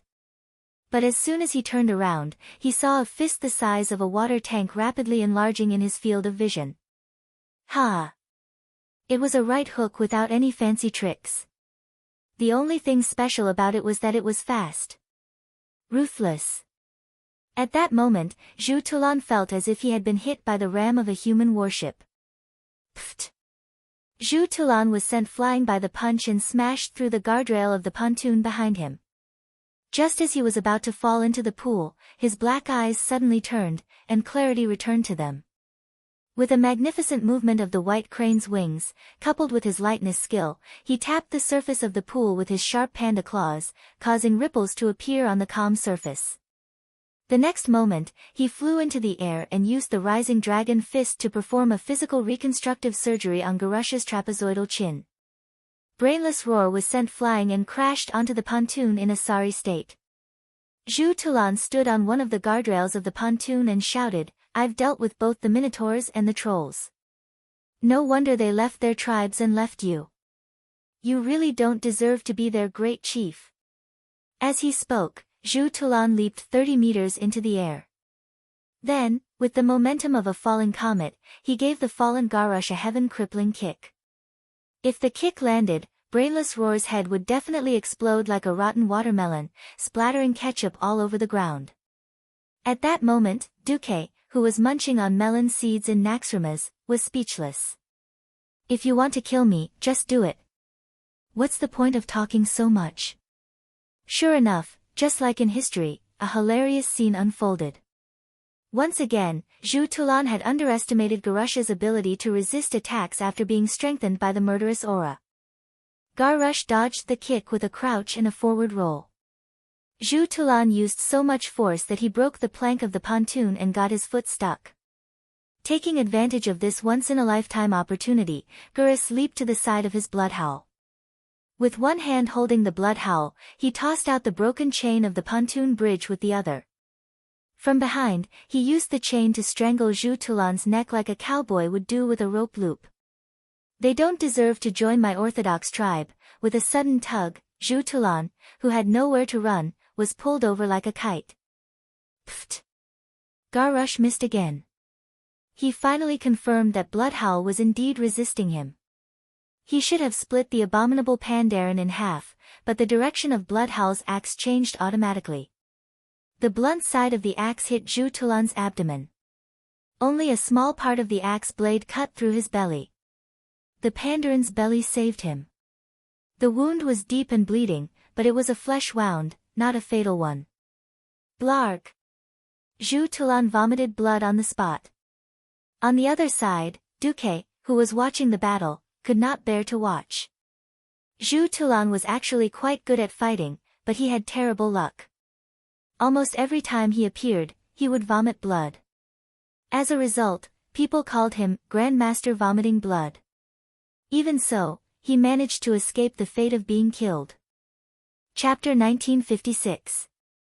Zhu Tulan spat out blood and cursed, "Cough, cough, cough. Everyone will know what my tribe has done. They will find you and kill you." Garrush displayed his arrogance with a ferocious expression. "Come. I'm waiting for them. I'll be waiting for those arrogant enemies like Duke Marcus. In my fortress, they will face my own masterpiece of terror. They will witness my endless power and fall at my feet one by one. Anyone who dares to oppose my tribe will be impaled on the spire of Orgrimmar. You Pandaren are trying to bury your hatred and anger. But their power is unstoppable. Now, I will unleash this power, ha ha ha." Amidst his maniacal laughter, Garrush hacked open the lock of the huge box beside him with his axe. When the lid of the box, which was big enough to contain an ogre, popped open, a purple heart the size of a carriage was revealed. A terrifying heart. Yashaji's heart. Even after 25,000 years, even after every blood vessel connected to the heart had been severed, the heart, which contained terrifying evil power, was still beating without stopping. Zhu Tulan raised his head subconsciously and saw that in the grass not far away, colorful insects were fleeing in all directions, subconsciously trying to get away from Yashaji's heart. A pitiful butterfly flew past, but it was only touched by the evil aura coming from the heart before it was annihilated in the black flames. Zhu Talon lowered his head in pain. Then, he raised his head again and cursed fiercely, "One day, you will be punished for this crime. Ha ha ha. Ha ha ha ha." It had been a long time since Garrush was this happy. He laughed wildly, mocking his opponent who had lost the ability to fight. After laughing, he had vented his anger. His face became ferocious and cruel again. He opened his bloody mouth to the widest, revealing a mouthful of fangs. "Who dares to punish me?" Accompanied by his arrogant declaration, he threw Yashaji's heart into a round hole in the pool of life in front of the ancient Fiend Mountain Palace. That was where the essence of the entire pool of life was gathered. Boom! A huge black pillar of evil light, so thick that it would take at least 30 people to wrap their arms around it, soared into the sky. The beam of light emitting a terrifying evil aura could be clearly seen from 100 kilometers away. In Garrush's widened eyes, there was no longer any clarity in his pupils. Black smoke covered his eyes. At this moment, everyone who was still fighting in Splendid Valley felt that the laws of Splendid Valley were deviating. Life, nature, kindness, all good things seemed to be leaving him in fear. The evil power of the ancient god Yashaji, which only existed in legends, was descending. Its irresistible power not only tainted the entire Splendid Valley's water of life, it even used it as nourishment to corrode the entire valley. The greenery in Splendid Valley disappeared after being covered by Yashaji's black energy, turning into a lifeless black color. Streams of black water shot up into the sky. The terror of the ancient gods had used this method to announce that they had taken control of everything here. Ha ha ha. As proof of my power, you will be my first sacrifice. Garrush raised his blood roar high in the air. Just as Garrush was about to finish off the attack with his axe, a slender, agile, and deadly figure suddenly appeared behind him. Backstab. A pair of top-notch epic-grade daggers stabbed straight into his back. Brainless Roar, who had been strengthened by the evil aura, not only had his body been greatly strengthened, but so had his reactions. He twisted his body violently like a whirlwind, forcibly nullifying the judgment of backstab. In the end, he was only stabbed by 2 normal attacks. Before the Brainless Roar could finish sensing death, another lithe figure had appeared behind Zhu Tulan. Bang! It was a smoke grenade. The other party did not attack. Instead, they used the smoke grenade as cover. When Brainless Roar used his hand to clear the smoke, he discovered that a man and a woman with similar equipment had already activated Sprint and were carrying Zhu Tulan away. Humph. Garrush did not chase after them. His body was filled with arrogance. Perhaps at this moment, in his heart, a scumbag like Zhu Tulan was no longer worth chasing after. Just like that, he allowed Van Cleef and his daughter to rescue Zhu Tulan. What happened next was to follow the original development of history. When the Mantis Men staged the scene of 49 years of defecting to Old Jiang, the entire Alliance Throne Conference burst into laughter. In Dumok's eyes, this was no different from a man who wanted to be a eunuch but castrated himself only to find out that the last emperor of the Celestial Empire was dead. Alright, it's time to end this farce. With Duque's order, the Alliance army finally entered Pandaria's airspace. Life on the Pandaria continent was extremely primitive. They worked at sunrise and rested at sunset. Apart from the Panda Men who were resisting the Mantis Men at the Great Wall, many Panda Men lived a rather peaceful life before the arrival of the Horde. After all, other than the Mantis Men and the Demonkin Ancients, the Panda Men had no mortal enemies on this continent. But on this day, every Panda Man looked at the sky with a slightly blank expression. Buzz buzz buzz, it seemed that an endless number of airships filled the entire sky. Those that were over 100 meters long and relatively slender were destroyers. Those that were close to 200 meters long and slightly larger were cruisers. The largest ones, at least 250 meters long, were battleships. These battleships all had huge propellers on both sides, but these propellers only maintained a minimum rotation. It was not them that provided the huge levitating force, but the magic net. In addition to the dense hedgehog-like anti-aircraft artillery clusters installed under the airships, there were also a large number of magic patterns. It was these magic circuits that flickered with mysterious light that were connected to the magic net and provided the power for them to float in the air. Thousands of ships, coupled with small aircraft, as well as a large number of griffins, hippogriffs, and other birds, looked like they could cover the sky. If it weren't for Emperor Xiaohao appearing in almost all the Panda Men's dreams and saying that the Panda Men had joined the alliance, this scene might have caused the greatest panic. In the traditional territory of the Panda Men, the alliance fleet was still very quiet. The ships merely sailed past at high speed and headed straight for the Horde army in the Splendid Valley. However, on the high-altitude outlying islands in the western part of Pandaria that were far from the mainland and only connected by bridges, Mantis Plateau, the Alliance fleet began to bombard the ground with artillery. Chapter 1957. Bang! Amidst the shrill and violent explosion, a Mantis Man was directly blasted into the sky. His entire body was green, and he had strong limbs. As he was blasted away, his entire body disintegrated into countless pieces of different sizes under the terrifying power of the TNT gunpowder. Wow! Hearing the observer's report, the Alliance gunner who opened fire let out a strange cry of joy. No Alliance member cared about the Mantis Man's life or death. Many even thought that these monsters deserved to die. In a secret room in Naxxramas, Onyxia was lying on her exclusive bed of gold coins.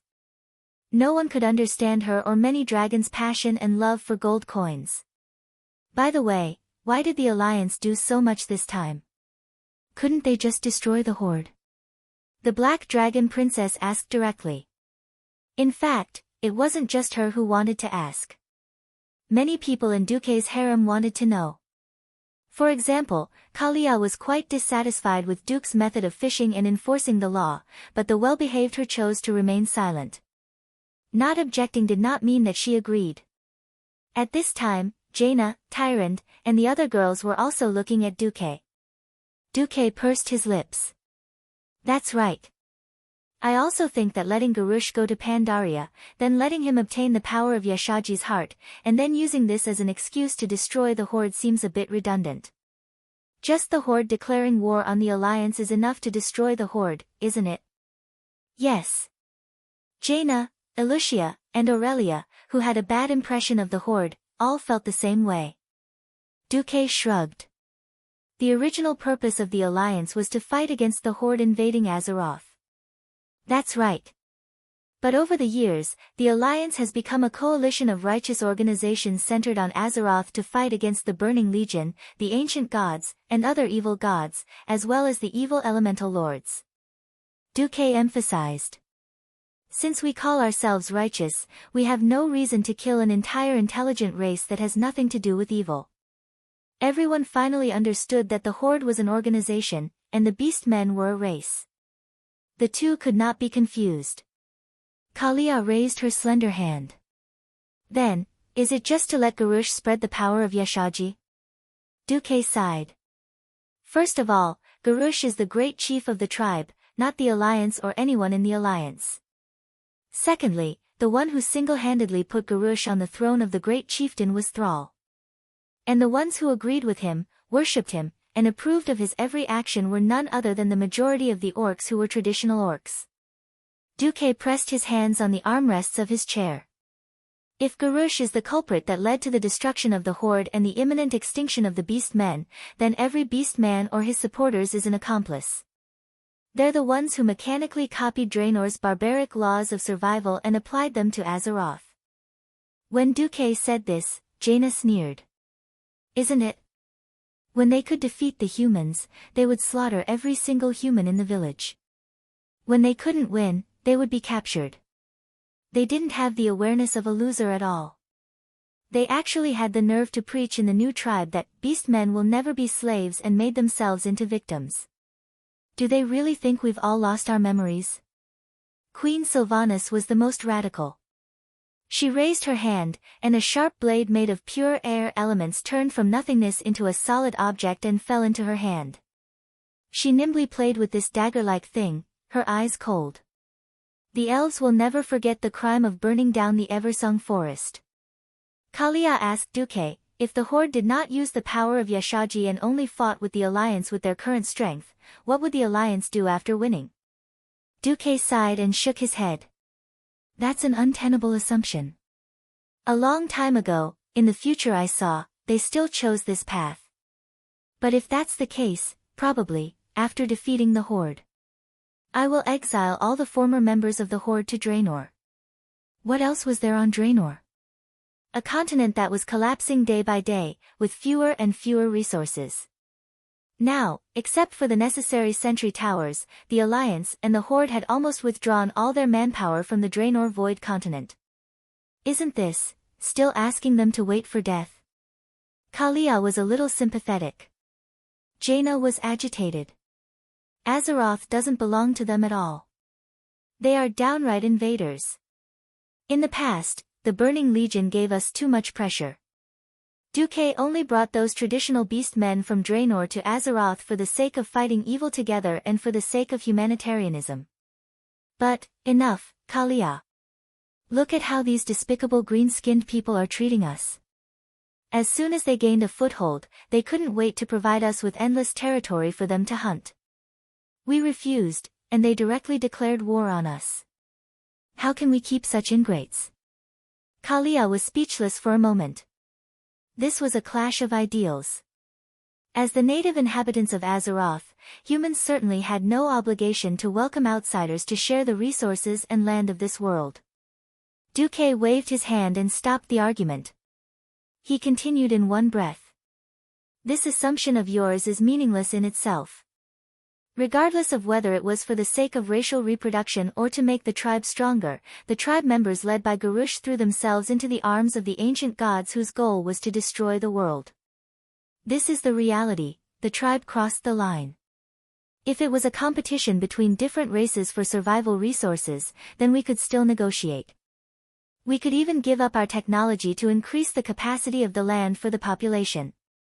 I have the creativity and the idea, and I can do it. I'm sure everyone has seen the hybrid rice that I had my subordinates develop. More yield per moo, more food, and less land to feed more people. But the barbaric and violent Garrosh, with his weak intelligence and reckless personality, directly chose the most terrifying path. He knew that it was the temptation of the ancient god Ashak, but he still chose to accept the power of destruction. Does everyone know what the ancient gods did back then? If not for the descent of the Pantheon Titan, the soul of Azeroth would have been completely corroded, the earth would have collapsed, and even the entire planet would have been drained dry and fallen into destruction. This is the reason why the Alliance will not tolerate the existence of the ancient gods and the Burning Legion. The women in the harem were silent. This was the final conclusion. Perhaps the Alliance did indeed suppress the survival space of the tribe, but the two organizations with different ideals and different composition were originally competitors. Since the tribe chose the most terrifying path of destruction, then it must be truly destroyed. Chapter 1958. On the other side, Sal became more and more uneasy. As a Messiah shaman who had saved the world during the Great Cataclysm, the Alliance recognized his merits and gave Sal full freedom in the Alliance territory despite the war with the Horde.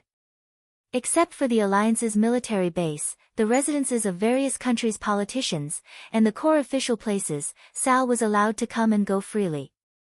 However, Sal would be surrounded by a special team of paladins as guards to prevent the people who did not know the truth from overreacting to Sal because of the war. Since the last visit to Woking, hoping to form a Horde rebel army was rejected, Sal found the Tauren who was living on Sardo Island. The Tauren patriarch, Ben, received Sal, but ruthlessly rejected Sal's proposal. Even if Sal mentioned that it was likely that someone else had poisoned him. Ben roared at Sal in agitation. That's right, Garrosh may not be despicable, but he is indeed an out-and-out villain and an idiot. For the sake of you, Sal, I can even forgive him for killing my father. But I absolutely cannot tolerate that he actually supported the Tauren traitor, Magatha Grim Totem, who is likely to have killed my father, to occupy the Tauren territory. This is the greatest blasphemy to the spirit of our ancestors. Sal. The Horde is finished. The moment you gave in to those brainless traditional orcs and gave the position of great chieftain to a brainless idiot, the Horde was finished. You don't have to persuade me. It is impossible for me and my people to join the Horde again. The Tauren can no longer trust a so-called ally who once stabbed them in the back.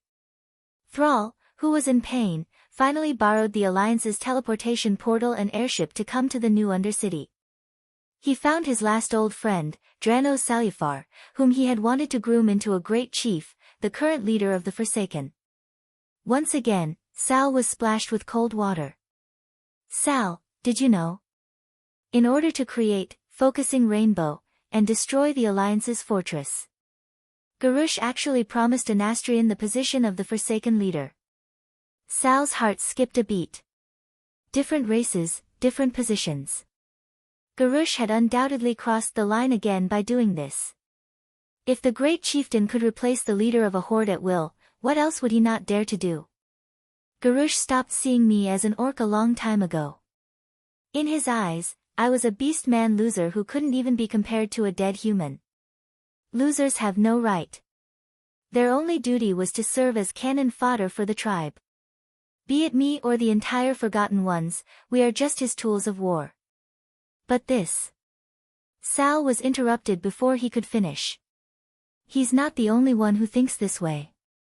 The orcs of the traditional faction all think this way. Currently, the majority of the Forgotten Ones were once beast men. When we were alive, we fought for the tribe until the last drop of blood, and we are still willing to fight for the tribe after death. But the tribe today is no longer our tribe. Thrall, do you understand? Sal's mouth was full of bitterness. He wanted to say, I understand. But he could not bring himself to say it. Once he said such hypocritical words as a living person, he wouldn't be able to forgive himself. In the end, there was only a sigh. All the former allies had abandoned the tribe. Was this really the fault of Garush alone? Sal felt helpless and desperate. He lacked information, especially first-hand information. After he was no longer the great chief, it was even more difficult for him to get information about the alliance. He had to hire neutral mercenaries in Gadgetzan. The alliance had kept this war strictly confidential. Most people and soldiers only knew that there was a war with the tribe, but they didn't know what the war was like. After the alliance announced that they had found traces of the ancient evil god Yashaji on the misty Pandaria, they stopped advancing on the territory of the Kalimdor tribe and maintained the line of battle. Large numbers of ships were seen setting off from the various military ports of the alliance and flying south of the Endless Sea. Sal could not figure out the military structure of the alliance. He only knew that at least half of the alliance's airships and sea fleets had not moved. It was impossible for such a large fleet to stay in the port without knowing. If they attacked, outsiders might not know where the fleet had gone in the vast sea. The fleet hiding in the port couldn't be deceived. The fleet was on standby. Tens of thousands of Air Force soldiers took advantage of the rotation and ran out to the taverns of the military port to brag. There were too many signs to infer the military strength of the alliance. Sal came to a sad conclusion. The alliance used less than half of their military strength to fight on two fronts. While dealing with the tribe, they could also take care of Yashaji. The pained Sal completely gave up on treatment. He went to the state guest house in Storm City and asked for the corresponding treatment. He was waiting for the moment when the alliance destroyed Garush's so-called Orthodox tribe. In Pandaria, the alliance's purge of the tribe continued. Brainless roar through Yashaji's heart in Splendid Valley, which directly caused Splendid Valley to be blown up. When the great chief needed someone to volunteer to receive the infusion of Yashaji's power, Markorok stood up without hesitation. If Garush was given enough time, he could definitely turn the entire tribal army into a terrifying humanoid monster with terrifying attack power like Markorok. Unfortunately, since the start of the ancient road, Duque had been consciously reducing the tribe's military strength to guard against this move. Almost as soon as Garush threw Yashaji's heart into the pool, the alliance's air force arrived at the south and north of Splendid Valley. They were just waiting outside the mountain peaks for orders. Brainless Roar had just injected less than 100 people with Yashaji's power when the alliance's cannons arrived. Boom! Boom! Don't be fooled by the fact that the alliance only used heavy artillery to open up a path. For the current tribe, it was just one move, and they could eat all over the world. Other than Markorok, who had just successfully transformed, the tribe really didn't have any good way to deal with the alliance's air force. Markorok's new move made Brainless Roar's eyes light up. Yashaji's aura, Markorok connected with Yashaji's power and shot out a light cannon. It crossed a distance of 500 meters and hit a scout ship that was too close to the ground. The captain of the Alliance destroyer didn't expect the tribe to do this. He wanted to rely on his ship's speed and agility to seek death. Through close observation, he would be able to accurately guide the cannons from behind. In the end, the boss-level Markorok hit it and used Yashaji's shadow energy cannon to blow it up. Unfortunately, Markorok's bravery alone couldn't change the tribe's disadvantage. Chapter 1959. Not every warrior of the tribe could have the title, boss, behind their names. After all, not everyone had the talent or circumstances to do so. Most Horde warriors would go from muscleheads to demonized muscleheads after drinking the shadow energy pumped out of Yashaji's heart. Purple crystal horns grew from all parts of his body. Although orcs didn't look like humans, their history was always strikingly similar. 30 years ago, Garusha's father, Grom, drank the demon's blood and turned from reddish-brown to green-skinned, gaining power. It was like reincarnation. This time, it was his son's turn. But it was still the traditional orcs who caused trouble. None of the orcs present felt that there was anything wrong. In Naxxramas, a tall, burly green figure appeared beside Duque. His translucent body told the world that he was a heroic spirit. Grom Hellscream. He had become the first orc to demonize under Ghoul Dan's bewitchment. Duque could do many things, but there were some things that he didn't want to hide from his own people. Grom's mouth was trembling, and bean-sized tears slid down his bold cheeks. He knew that the Horde had declared war on the Alliance. When there was no war, he was more like a bystander, quietly watching the development of the Alliance and the Horde. As a super-old warrior who had experienced 3 battles at the Dark Portal, he had seen more and knew more than ordinary orcs. He never thought that he was a good father. He just followed the way his father had taught him and taught Garush, if you didn't count the years when the Dark Portal was closed. Deep down in his heart, he was proud that his son had become the great chief, but he had never imagined that it would be his son who would bring the tribe to its current state of eternal damnation. Seeing his son walk the same path as him, but one that could easily destroy the Horde, he was angry and full of grievances. But this anger couldn't be vented, because he was no longer a member of the Horde. He couldn't even be considered an orc. After his chest heaved up and down dozens of times, Grom finally turned and left. I have no objections. Duque sighed, but still put down his hand heavily. That was the signal for war. Open fire. Yes, all cannons, fire. The orders from the Alliance Command Center were passed down layer by layer. The once beautiful and tranquil Splendid Valley was immediately devastated for the second time. Bang! Bang! Bang! The fierce cannons used shotguns similar to the Type 3 round. Relatively speaking, the destruction caused by such cannons wasn't too great and could be easily dealt with in the future. At this time, the Pandaren army had already retreated, and the tribal soldiers who were still exposed on the ground were instantly annihilated. The Horde soldiers who had not been strengthened by the power of the ancient gods were so fragile in front of the modern cannons. The Alliance's current armor-piercing technology was enough to pierce through the scales and thick skin of an adult twilight dragon. Tribesmen soldiers were nothing to them. They didn't give Garus any chance to strengthen his army.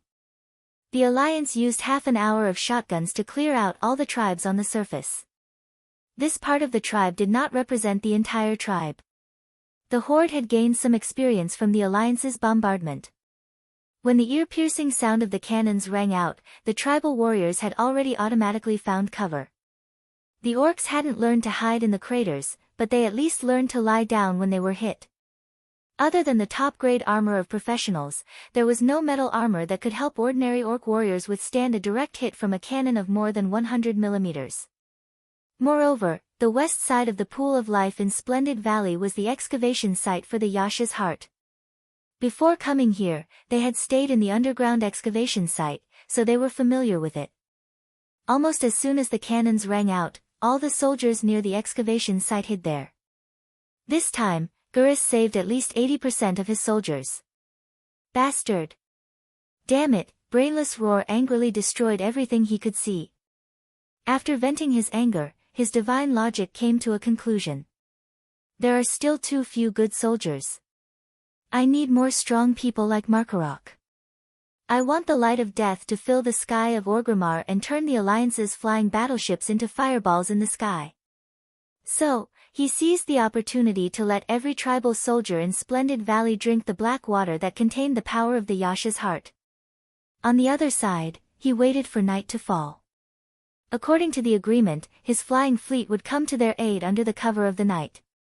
But the Alliance didn't have any airborne troops, so he couldn't find a place to vent his anger.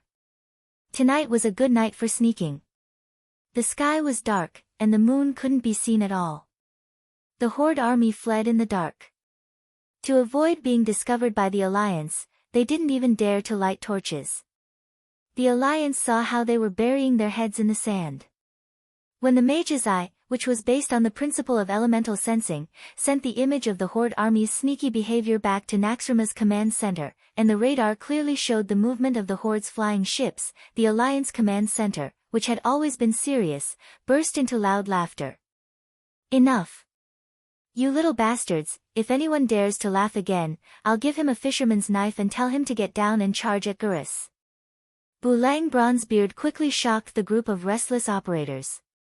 In the secret room, Duque sat calmly on the fishing platform and looked at the magic mirror. He crossed his legs and swayed. While munching on melon seeds, he taught William, "See that? If I hadn't released these flying ships, Brainless Roar wouldn't have had the chance to bring back Yashaji's heart. If I hadn't released these flying ships to take away Gurus's men, our soldiers would have had to follow behind the Pandaren and chase those mutated orc warriors all over the mountains and plains." William nodded. Even though he had been in the army for many years and had led an army to participate in many major battles, such as fighting the Lich King, William was still convinced by Duque's strategy of taking advantage of the situation, gathering all the factors for victory before the battle, and crushing the enemy directly after the battle started. This was no longer a simple art of command. This was the standard concept of a strategist. The Horde soldiers finally returned to the familiar flying ships, trembling with fear. Every soldier felt as if they had escaped death, and their hearts that were hanging in their chests could finally be at ease. Next, it was up to the airship team. They had a kind of almost blind trust in their own airships because they had succeeded once. Maybe they could succeed again, right? Chapter 1960. None of the beast men knew that they were only able to escape from Orgrimmar the first time because the Alliance let them off. If the Alliance wanted to, they could turn every Horde soldier into a flaming trapeze and fall from 10,000 feet in the air without parachutes. Report, the sniper fleet is requesting instructions. How should we determine which warships are the targets? Someone asked. There will be elemental markers in an hour. Understood. Duke dismissed his men and turned to look at the other magic mirror. On the other side, the Eridar twins were smiling obsequiously at their master. Duque ignored them. Are you ready? Yes, we are fully prepared. We won't fail. The Gemini answered confidently. There was no such thing as failure. The core of the Horde's pharaoh was the Warlock. Warlocks want to enslave fiends, but every fiend that warlocks enslave is dealt with by the high-rank Void Lord Eridar Gemini. Even if the warlock was not a traitor, every demon around him was a traitor. This kind of insider was ruthless. Speaking of which, the warlock becoming the leader of the Horde's pharaoh was actually a sad story.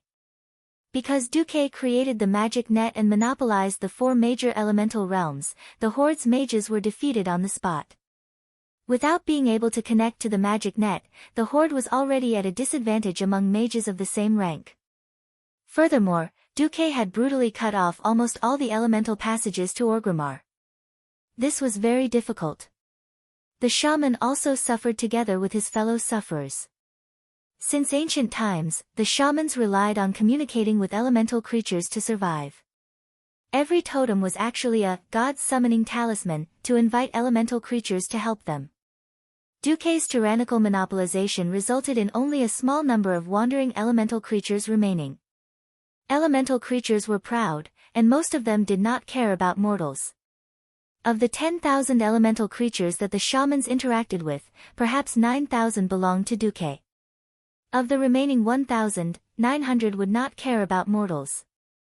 That pitiful 1% had to be divided by a group of shamans.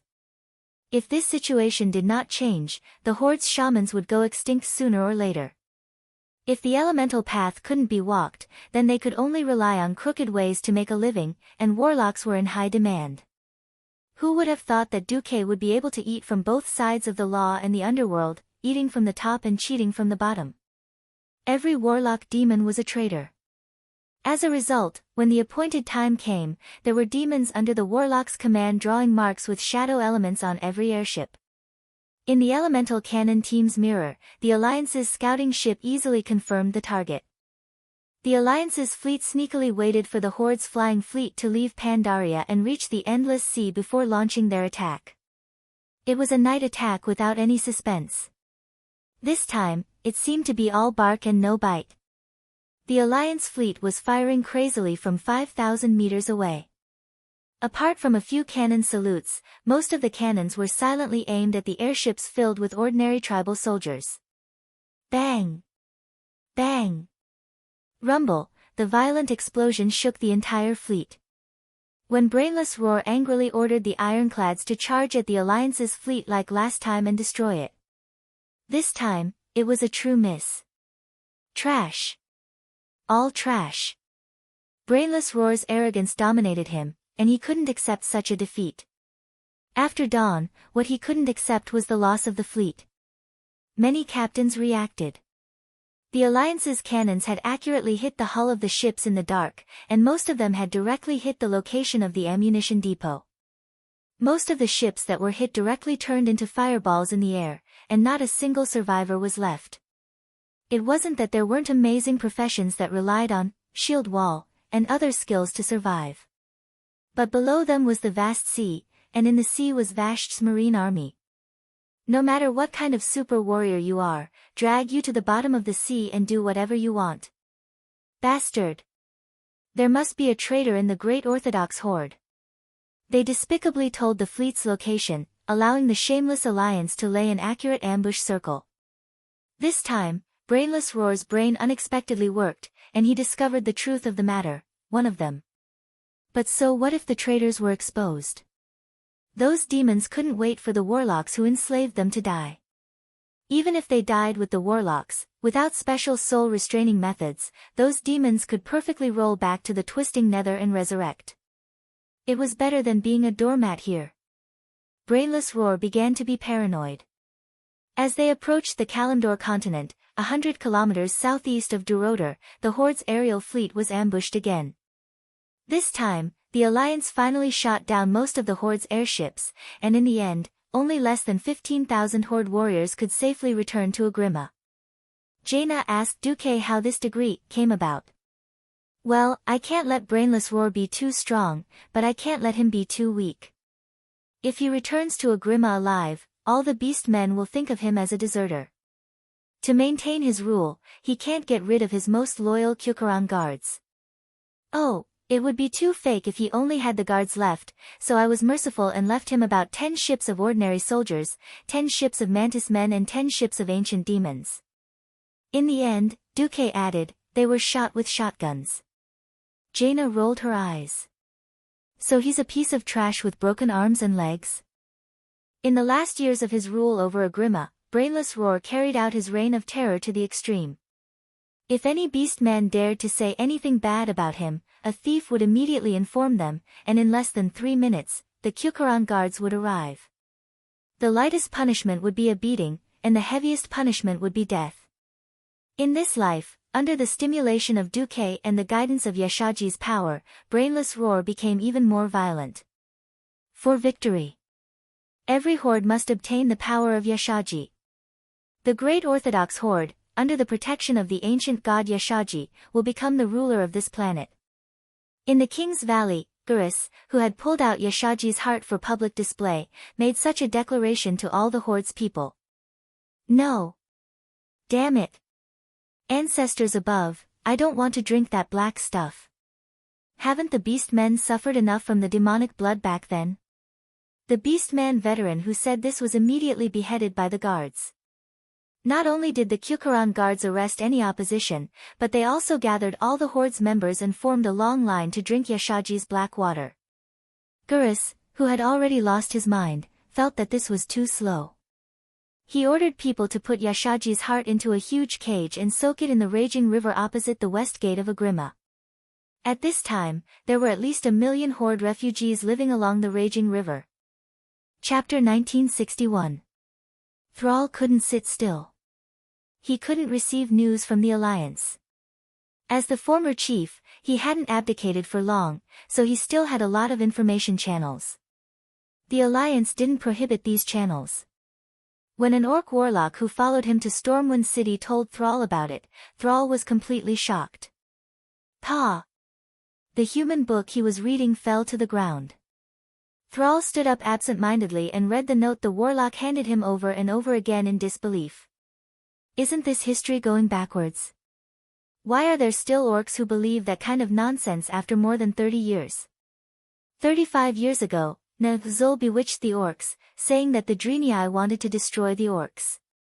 Then, 3 years before the Dark Portal, Dan jumped out and bewitched the orcs to drink the demon's blood, which led to the Great War with the Draenei. The war ended with the orcs' victory, which also stimulated the orcs' ambition. Thus, there were the First and Second Dark Portal Wars. Failure was always easy to forget. It wasn't known whether the new generation of orcs didn't have the painful memories of the old generation of orcs. Thrall didn't think that the traditional orcs from Nagrand were any better than the orcs he had painstakingly rescued from the human prison camp. In the blink of an eye, his grateful face changed to one of dissatisfaction with everything in the world. They longed for more land, more prey, and a more casual life. They would attack whoever stopped them. They would attack the heavens, the earth, and the air. They thought they were the best in the world. Failed? What was so scary about failure? At most, they would just die. They were dead, but the trouble they caused would have to be paid for by other orcs who still lived in the world. At this moment, Thrall truly hated the traditional Nagrand beastmen for the first time. Brainless idiots. A bunch of idiots. Do you really think that the orcs will always be the first race in the world? Do you think this is our world ruled by the orcs? Do you really think that the Alliance doesn't dare to kill? Do you really think that the group of powerful guardians will pretend that they didn't see anything? This is like sticking your head into the guillotine. Thrall angrily smashed everything around him. He didn't know when, but there were already tears in the corners of his eyes. Ow! Ah ah ah ah ah ah. It was not the cry of an injured beast, but the sorrowful cry of someone who had lost a loved one. Sal's attendants next to him were dumbfounded. After following Sal for so many years, this was the first time they saw such despair in Sal's eyes. In his memory, Sal was always shining with wisdom, working hard to coordinate the relations between the various tribes, so that all the people of the tribe could live as well as possible. He worked hard and listened to the needs of the people of all races. He fought bravely at the front in battle, and he did not hesitate to go deep into the slums where the poorest people lived when he carried out civil affairs. It could be said that he was the model of a great chief. Many people were touched by his deeds. During the years when they were enslaved by humans, he was the only salvation for the beast men. It was the bright light that looked up to heaven and hell.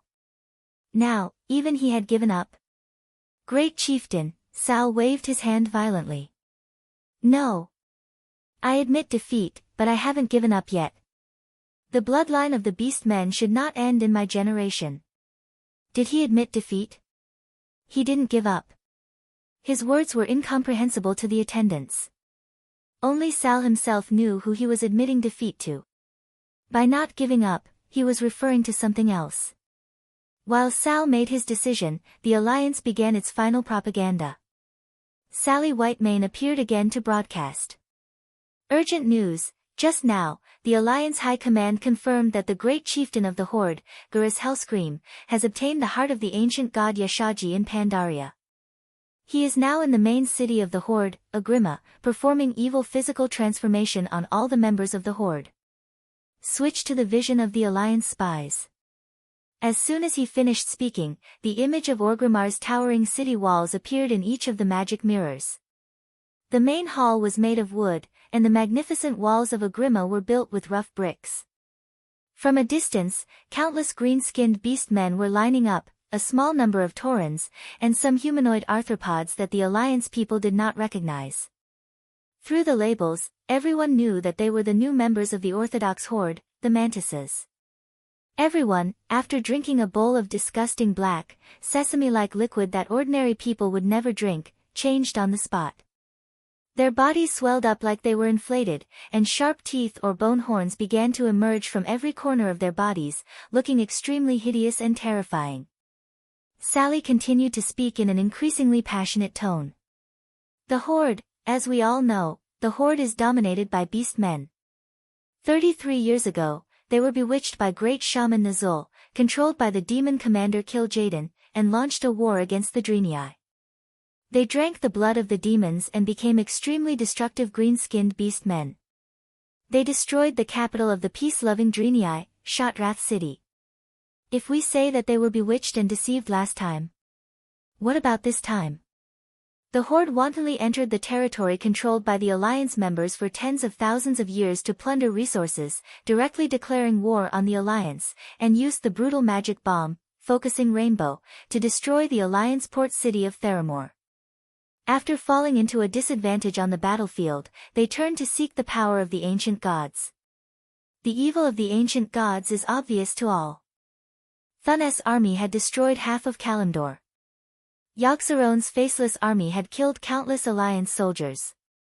N'Zoth controlled the Wings of Death, which not long ago caused a catastrophe in the entire world of Azeroth.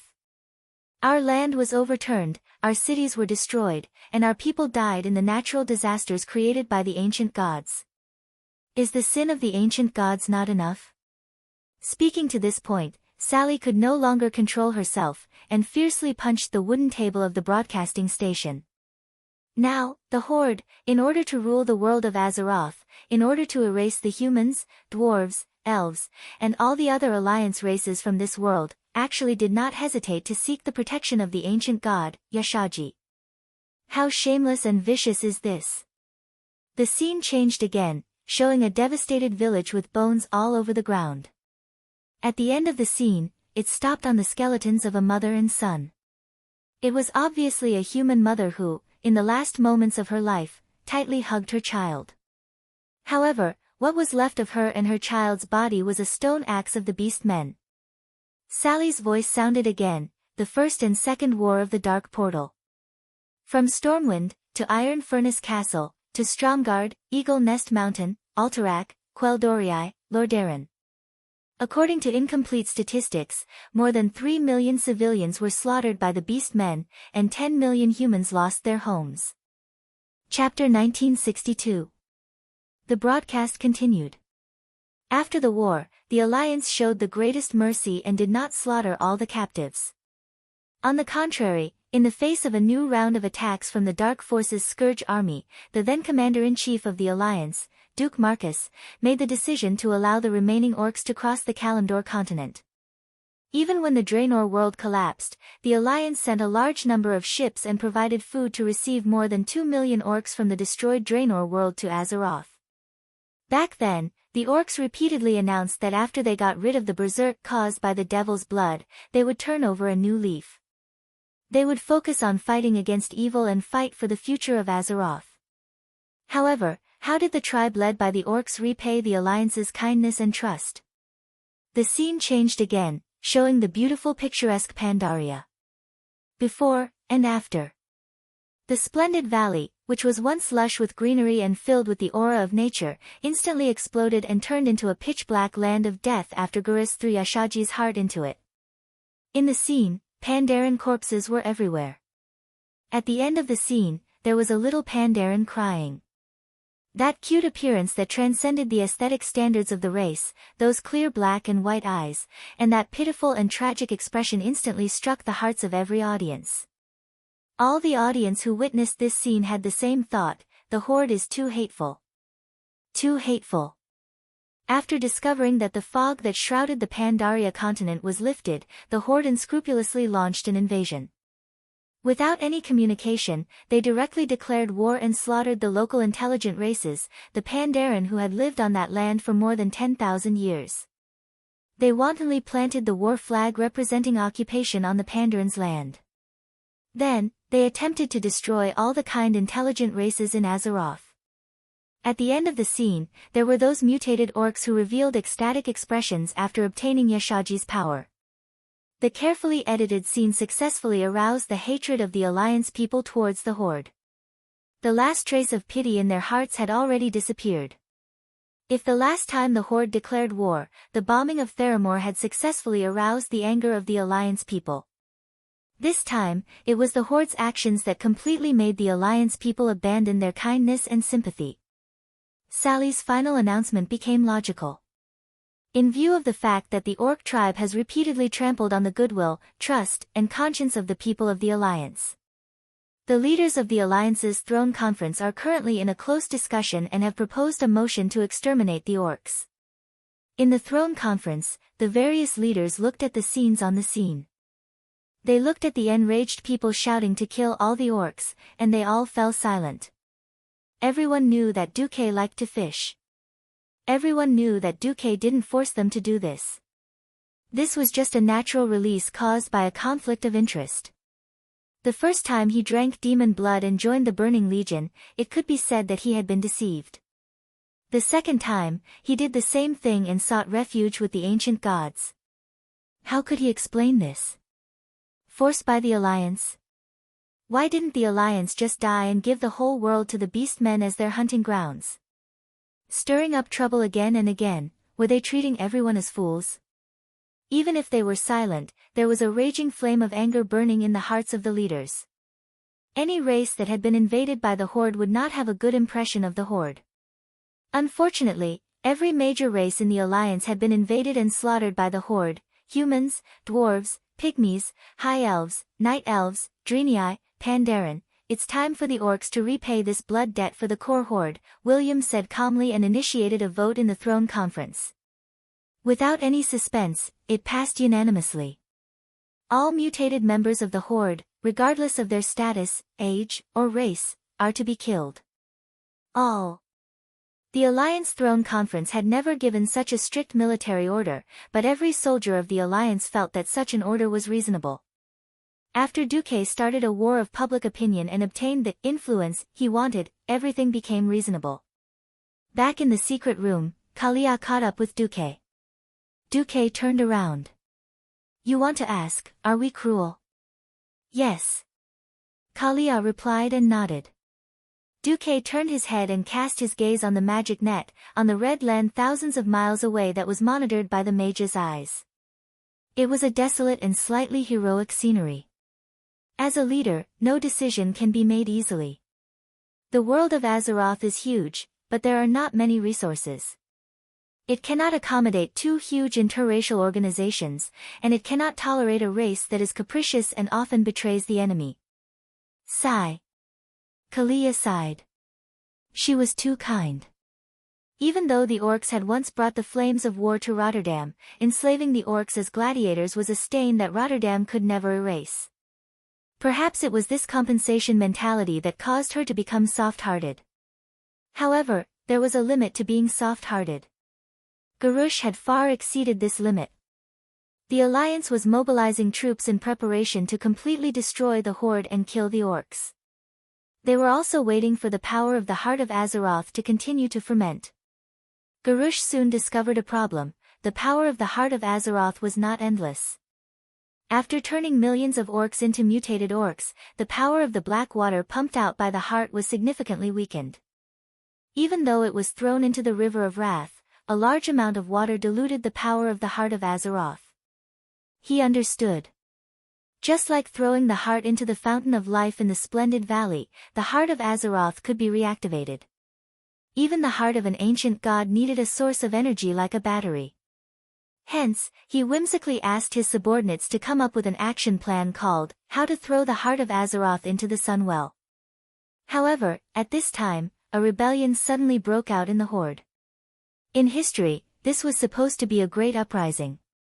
Sal, together with Wajine's trolls, Bane's Tauren, Sylvanus' Forsaken, and Lor, Themar's Blood Elves, launched a complete uprising. Because the power of these Horde's main warring races was too great, after overthrowing Garrosh's rule, William, who had formed a temporary alliance with the Horde's rebel army, could not do anything to the new Horde. After saying a few harsh words, he left with the Alliance's soldiers. This caused the Horde's power to fall for the first time, allowing Wajine to come to power as the new chief. In this life, the situation was very different.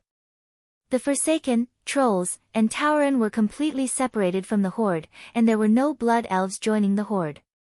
No other races were interested in participating in the uprising. This time, the uprising was directly classified as a rebellion.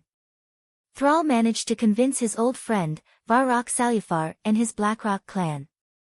Chapter 1963. The Blackrock clan was the most affected by the beast men being led astray. Among the three major clans of the tribe, the core clan that pushed for the interstellar expedition was also the Blackrock clan. It was also because most of the people of the Blackrock clan came out of the prison camps. Not only were the Blackrock warriors captured, but there were also many Blackrock beast men who were born or grew up in the prison camps. Therefore, they were extremely disgusted with drinking things that belonged to demons or evil gods. Unfortunately, the flag they raised was regarded as a flag of rebellion. Due to the great disparity in strength between the two sides, including the Frostwolf clan who responded to Thrall's call, many beast men who rushed over after hearing the news of the uprising were extinguished before they could reach the Trial Valley of Duroder where the rebels were located. The warriors of the Blackrock clan struggled to resist the attacks of the Kukuran guards. However, just like how the demigod Cenarius couldn't withstand Grom Hellscream's frenzied attacks and couldn't even use his divine power, the warriors of the Blackrock clan couldn't withstand the baleful aura of the crown guards who had been strengthened by the power of Ashoka. Magatha Grim Totem brought an entire group of Tauren shamans and more than 500 warlocks to fight against Thrall. After a night of fighting, Garush announced that his guards had successfully defeated a rebellion and captured the rebel leaders, the former chieftain Thrall and warlord Varrock Salufar. The warriors of the Frostwolf clan who received the news sped towards Agrima. Unfortunately, Garush was already guarding against the Frostwolf clan. He directly sent an army of 100,000 led by the Warsong clan in an attempt to wipe out the Frostwolf clan. Seeing that the situation wasn't right, the Frostwolf clan broke through the encirclement and hid in the abandoned Razor Swamp. Originally, Garush had planned to hold a grand execution, using the execution of Sar and Varrock as a declaration of his great power. The Alliance unknowingly launched an all-out attack. Woo woo, a shrill air raid alarm sounded in Agrima. 15 years after the Dark Portal, Thrall of West Kalimdor didn't expect that the Alliance's technology would develop to such a terrifying level in just a dozen years. Agrima's location was quite good. To the west was the turbulent River of Wrath, and upstream was a dangerous canyon, so there was no need to worry about the water source being cut off. It was a full 100 kilometers to the east before they reached the coast. They didn't have to worry about the Alliance landing on land and going straight in or being bombarded by the Alliance's ships. To the north were towering mountains that even birds could not cross. On the contrary, the beastmen were experts in mountain warfare. The beastmen's superiority over the humans in mountain warfare had been proven through the two battles at the Dark Portal. In the tribe's imagination, the real enemy would only come from the south. That was why the main gate of Orgrimmar, which faced the southern plains, was the most majestic and sturdy. Whether it was Sal or Brainless Roar, no one knew the original history. Under normal circumstances, Azhara would have been taken over by the Goblins' Rustwater Consortium. The Horde would open up a narrow and dangerous path from Orgrimmar to Azhara, merging the two areas together and making it even more difficult to attack. No matter which direction they attacked from, they would receive support from other places. However, the Horde would never know how many years and how many things Duque had prepared in order to conquer Agrima. After defeating the Burning Legion led by Archimonde in the Battle of Mount Hyjal, the Alliance had occupied Azhara first. Even if Azhara and Agrima were separated by tens of kilometers of towering mountains, it didn't matter. The key was that the source of the River of Wrath was in Azhara.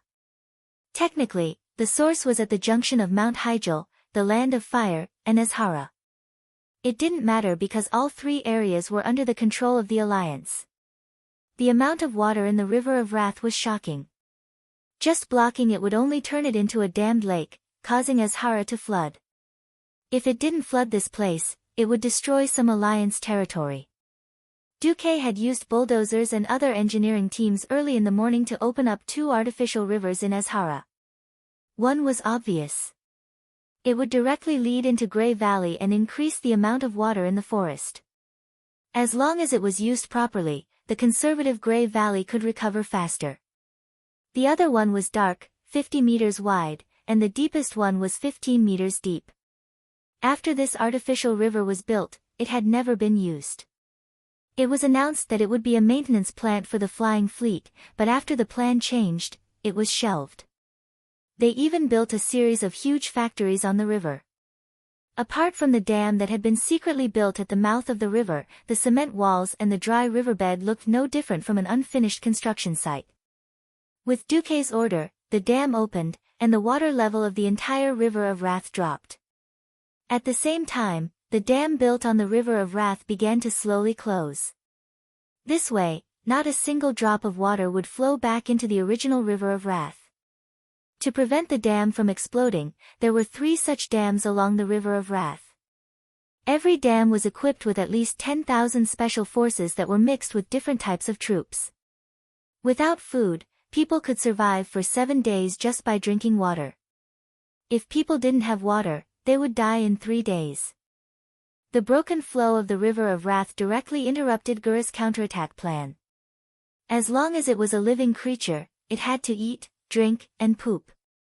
Even after drinking Yashaji's Blackheart water, the mutated beast men still couldn't lack water. The entire terrain of Duroder was a relatively flat plain. The broken flow of the River of Wrath also led to another consequence of seawater flowing back. The turbulent seawater poured back into the riverbed of the River of Wrath. The riverbed that seemed to be low had water again, but in fact, the salty seawater was even more destructive to the freshwater ecosystem. Of course, this was a story for another time. Originally, after receiving intelligence that the entire Barren Lands was being attacked by the Alliance's flying fleet from the west, south, and north, Brainless Roar had prepared an army of hundreds of thousands of mutated beastmen civilians, led by the Kyukuran guards, ready to counterattack. With the water cut off, he could only passively change his plan. He would march the army north along the riverbed and go directly to the Kagathia fortress built in the easternmost part of Grey Valley during the conflict with the elves. In this life, because the conflict with the Alliance broke out very late, the current Kagathia was not the fortress in history. Now it was just a camp made of wood. Unfortunately, when the tribe had just stationed the vanguard of 50,000 people in, the entire fortress was immediately attacked by the Alliance's fortress, Turundis, from the northeast. The so-called trick was one set after another. Since Duque thought of this trick of breaking the water, he knew that the tribe would definitely counterattack. Not only did he upgrade Turundis to a fortress long ago, but he also set the shooting element long ago. He didn't lack anything, but the tribe came to him. Chapter 1964. As soon as the Horde's vanguard arrived, the highest level order from the Alliance command arrived: send them to the sky. Let's have a look at the 800mm Gustav railway cannon. If an orc was affected by the explosion, it would probably fly at least 50 meters into the sky within half a second in the form of spare parts. Then, it would scatter unevenly within a radius of 200 meters. The only reason the Alliance had left behind this fortress was to use it as a bait. Duroder was a wasteland full of dry red soil. Once the water supply was cut off, there wouldn't be much water unless it was a deep well that had been dug beforehand. In a situation where water and food were lacking, the troops sent to clear the way must be elites. The only people he could think of were brain-dead Roar's Kukuran guards and the Warsong tribe. Duque was only half right. There were indeed some Warsong tribe and Kukuran guards, but most of them were soldiers from other smaller tribes. This was because the main force of the Warsong tribe had stayed behind to guard Agrima. Speaking of which, Thrall had great foresight. Even though there was a raging river at the entrance, he still spent a lot of effort to dig dozens of deep wells in the city. Therefore, after hearing that there was water in Agrima, a large number of refugees who had been dismissed and sent to the basin of the raging river swarmed back to Agrima. With trouble in their nest, the Kukuran guards and the main force of the Warsong tribe naturally couldn't leave. It felt more like they were treating the symptoms and not the root of the problem. If they didn't solve the water problem, a large number of mutated orcs would still die. Why did they have to focus on defending the city? Reality proved that people like William, who had once lost the capital, could feel a longing for their homeland. On the other hand, Duque, who had never considered himself to be a person of Stormwind, didn't have such a deep understanding. Forget it, there's no difference. Let's go straight to the second stage. On the night when the refugee wave broke out in Agrima, there was originally a horde army of 30,000. They took advantage of the darkness, thinking that the Alliance wouldn't be able to see them, and followed the dry riverbed of the raging river all the way to the Azhara region. Unfortunately, the Alliance's battleships launched an air raid and threw incendiary bombs at them. There was nothing more suitable than a canyon to set fire to. First, he threw an incendiary bomb at the head and tail of the orcs to seal off the road. Then, he threw diesel incendiary bombs along the riverbed. A meal of burnt orc meat was ready. After confirming that there were no horde reinforcements, the Alliance sent Naxxramas and thousands of flying warships to attack the Twilight Fortress in the middle of the Barren Lands. This sturdy fortress was guarded by the traitor Gujar during the Cataclysm, and after the Cataclysm, it became the core of the tribe's rule over the Barren Lands. No matter how sturdy a fortress was, it was still a product of the Olden Era. After the Alliance's weapons entered the modern era, all the fortresses built on the ground were proven to be unable to withstand the bombardment of modern bombs.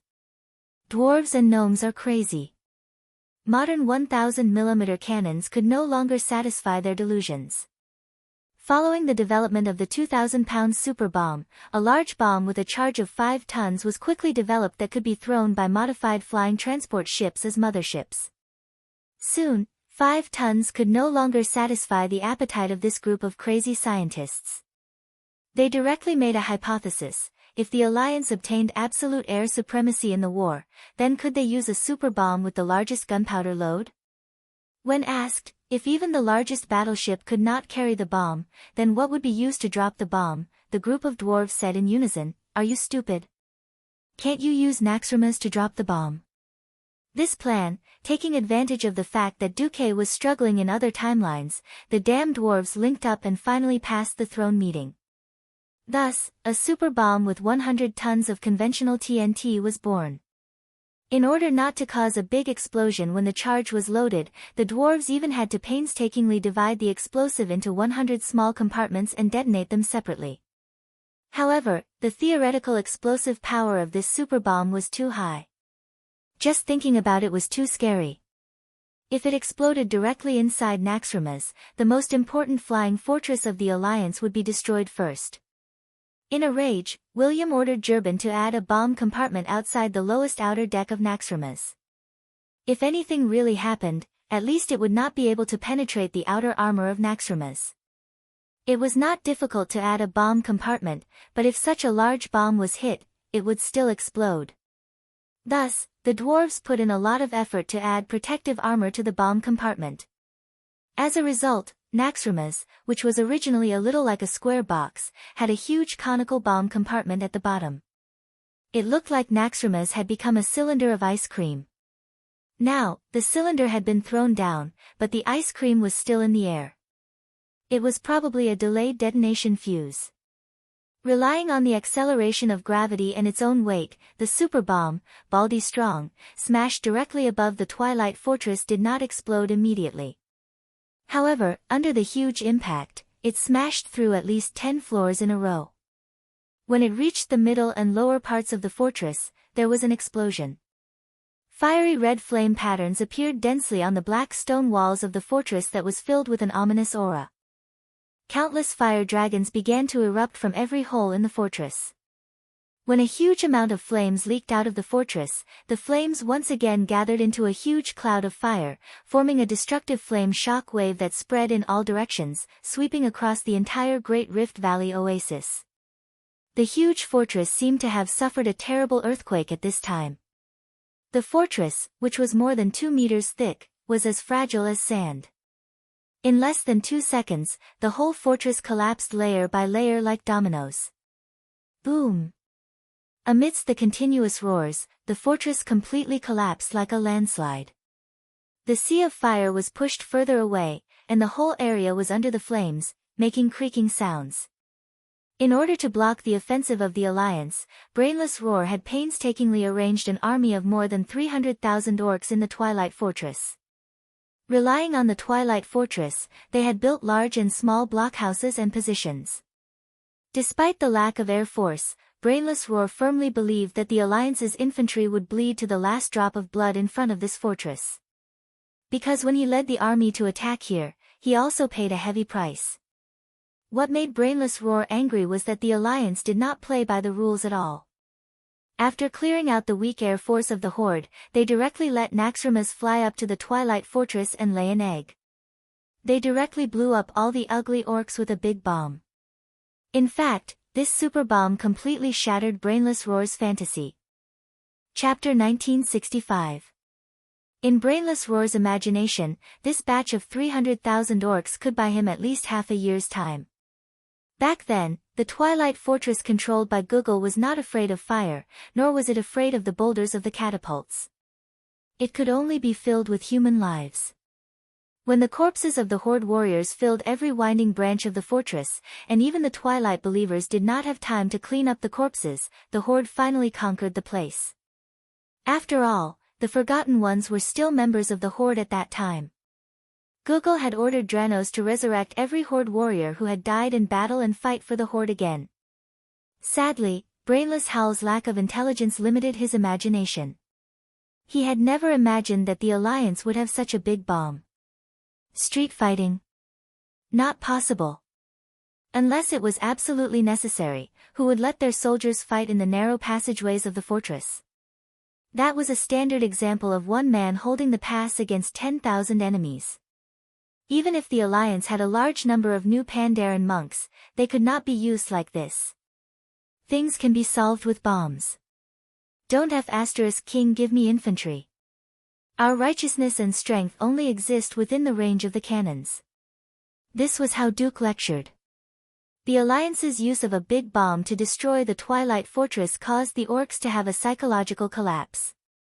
Originally, when Naxxramas, which seemed to cover the entire sky, arrived above the fortress, most of the orc defenders had already felt that something was wrong. When the fortress collapsed, the orcs, who were known for their courage, actually deserted. Countless orc soldiers ran out of their hiding places in the bunkers or wooden towers. They screamed loudly and fled in all directions, just to get away from the explosion. It was a little too late. The bunkers closest to the fortress were all affected. The Twilight Fortress was not a fortress in the traditional sense. It was built by Google using a large amount of earth elements from the deep rock continent. The purity and content of the earth elements were far beyond the imagination of mortals. The Horde did not know that such a strong fortress actually needed a large amount of earth elements to replenish on a daily basis. As Nisario died, Therazane, the Stone Mother, had already secretly extracted a large amount of earth elements from the Twilight Fortress. This made the Twilight Fortress even more like an empty shelf. Although it was an empty shelf, at least the mass of the fortress and the volume of the stones were there. When it was blasted away, the effect caused by the collapse of this terrifying fortress, which was over 100 meters tall, was simply on the level of a landslide. Within 100 meters of the fortress, all the orcs were buried alive, and everything within 1,000 meters was affected by the flames of the explosion. Those who were nearby, even if they were hiding in bunkers, as long as they did not completely isolate themselves from the flames, they would immediately be burnt to a crisp by the all-pervasive waves of fire. Those who were further away were also burned by the flames. Naxxramas left after making a simple assessment of the damage. It headed northeast to meet up with the Dalajan and put on another show in Orgrimmar. As for cleaning up the battlefield, there was no need. The traditional method of excavation was too time-consuming, manpower, and resources. Other than the Alliance infantry, there was a vassal race that cleaned up the battlefield very cleanly, and that was the Kiraji insect people. Be it the descendants of the burrowing bug Oro or the bug men who were adept at digging holes, they were the best choice to deal with the enemies underground. There were some things that the Alliance didn't want them to do. The orcs of the Twilight Fortress had not yet mutated. If they rashly started a massacre, especially by letting ordinary human soldiers do it, there would always be some Virgin Mary-type guys who jumped out. The insect magic was good, and if anything happened, one of the insect leaders would take the blame. If they were really pushed, they would say that they were not strict enough. Then there would be a Zerg leader who cut his belly to apologize. Anyway, the most important thing in the Kiraji insect people empire was the twin emperors. The emperor was fine, and it didn't matter how many bugs died below. There were almost no tribal refugees in the entire barren lands. All the refugees ran to the vicinity of Orgrimmar. The rest were nothing more than cannon fodder that Braindead Roar tried to use to slow down the alliance. Bunkers and medium and small fortresses were all over the barren lands.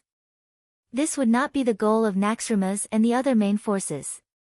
The alliance, which already had detailed intelligence, sent squadrons of different sizes to sweep according to the size of each target, and arranged for mobile forces to support them. Bang! Amidst the roar of artillery, one fortress after another was blown into the sky. If it weren't for the splattered flesh and broken limbs, in the eyes of the Alliance soldiers, this was the simplest live-fire training. It had to be known that in training, in order to simulate the environment of artillery bombardment in a strong wind, the Alliance deliberately let the captains of each training ship drive the ship as if they were drunk, shaking and tilting. The Alliance's standard was to have no less than 30% of the shells hit within a radius of 100 meters of the target area at a distance of 5,000 meters. Even with all kinds of auxiliary equipment, things like artillery bombardment could only be learned through a lot of live-fire training. Over the barren lands, the wind was often only level 1 or 2. The dry landscape, good vision, and the wind was not strong. This was a typical example of combat being easier than training. The Alliance destroyed the Horde's strongholds from all fronts. Every Horde could clearly feel Duque's invisible big hands, which were tightly gripping their necks, waiting to crush their throats and give a fatal blow. The Alliance's strangulation without leaving anyone alive intensified the panic of the Horde. Over 1 million Horde citizens and soldiers gathered at the gates of Orgrimmar, shouting to enter. In their hearts, the great city of Orgrimmar, which had never fallen before, was their only safe harbor. At this moment, Garush made a terrible decision. Close the gates. Everyone, whether Alliance or Horde, will be shot to death if they enter the range of arrows and cannons. What? They're all Horde citizens. Someone objected. Crack. The chieftain crushed the head of the opposition with a single hand on the spot. Garush's twisted face had the most terrifying viciousness. The great Orthodox Horde doesn't need those weaklings. For billions of years, the beast men have lived like this. I'm not a weak thrall. I won't waste useless food and resources on the weak. Those incompetent clans will be thrown into the wilderness to die. If they want to blame someone, blame it on having a weak chief, or the fact that they didn't inherit a strong bloodline. Ha ha ha. Crude and cruel, but it was the truth. For tens of thousands of years, the beast men had gone through the cruelest elimination. If they couldn't win a group fight, they couldn't get the best hunting grounds.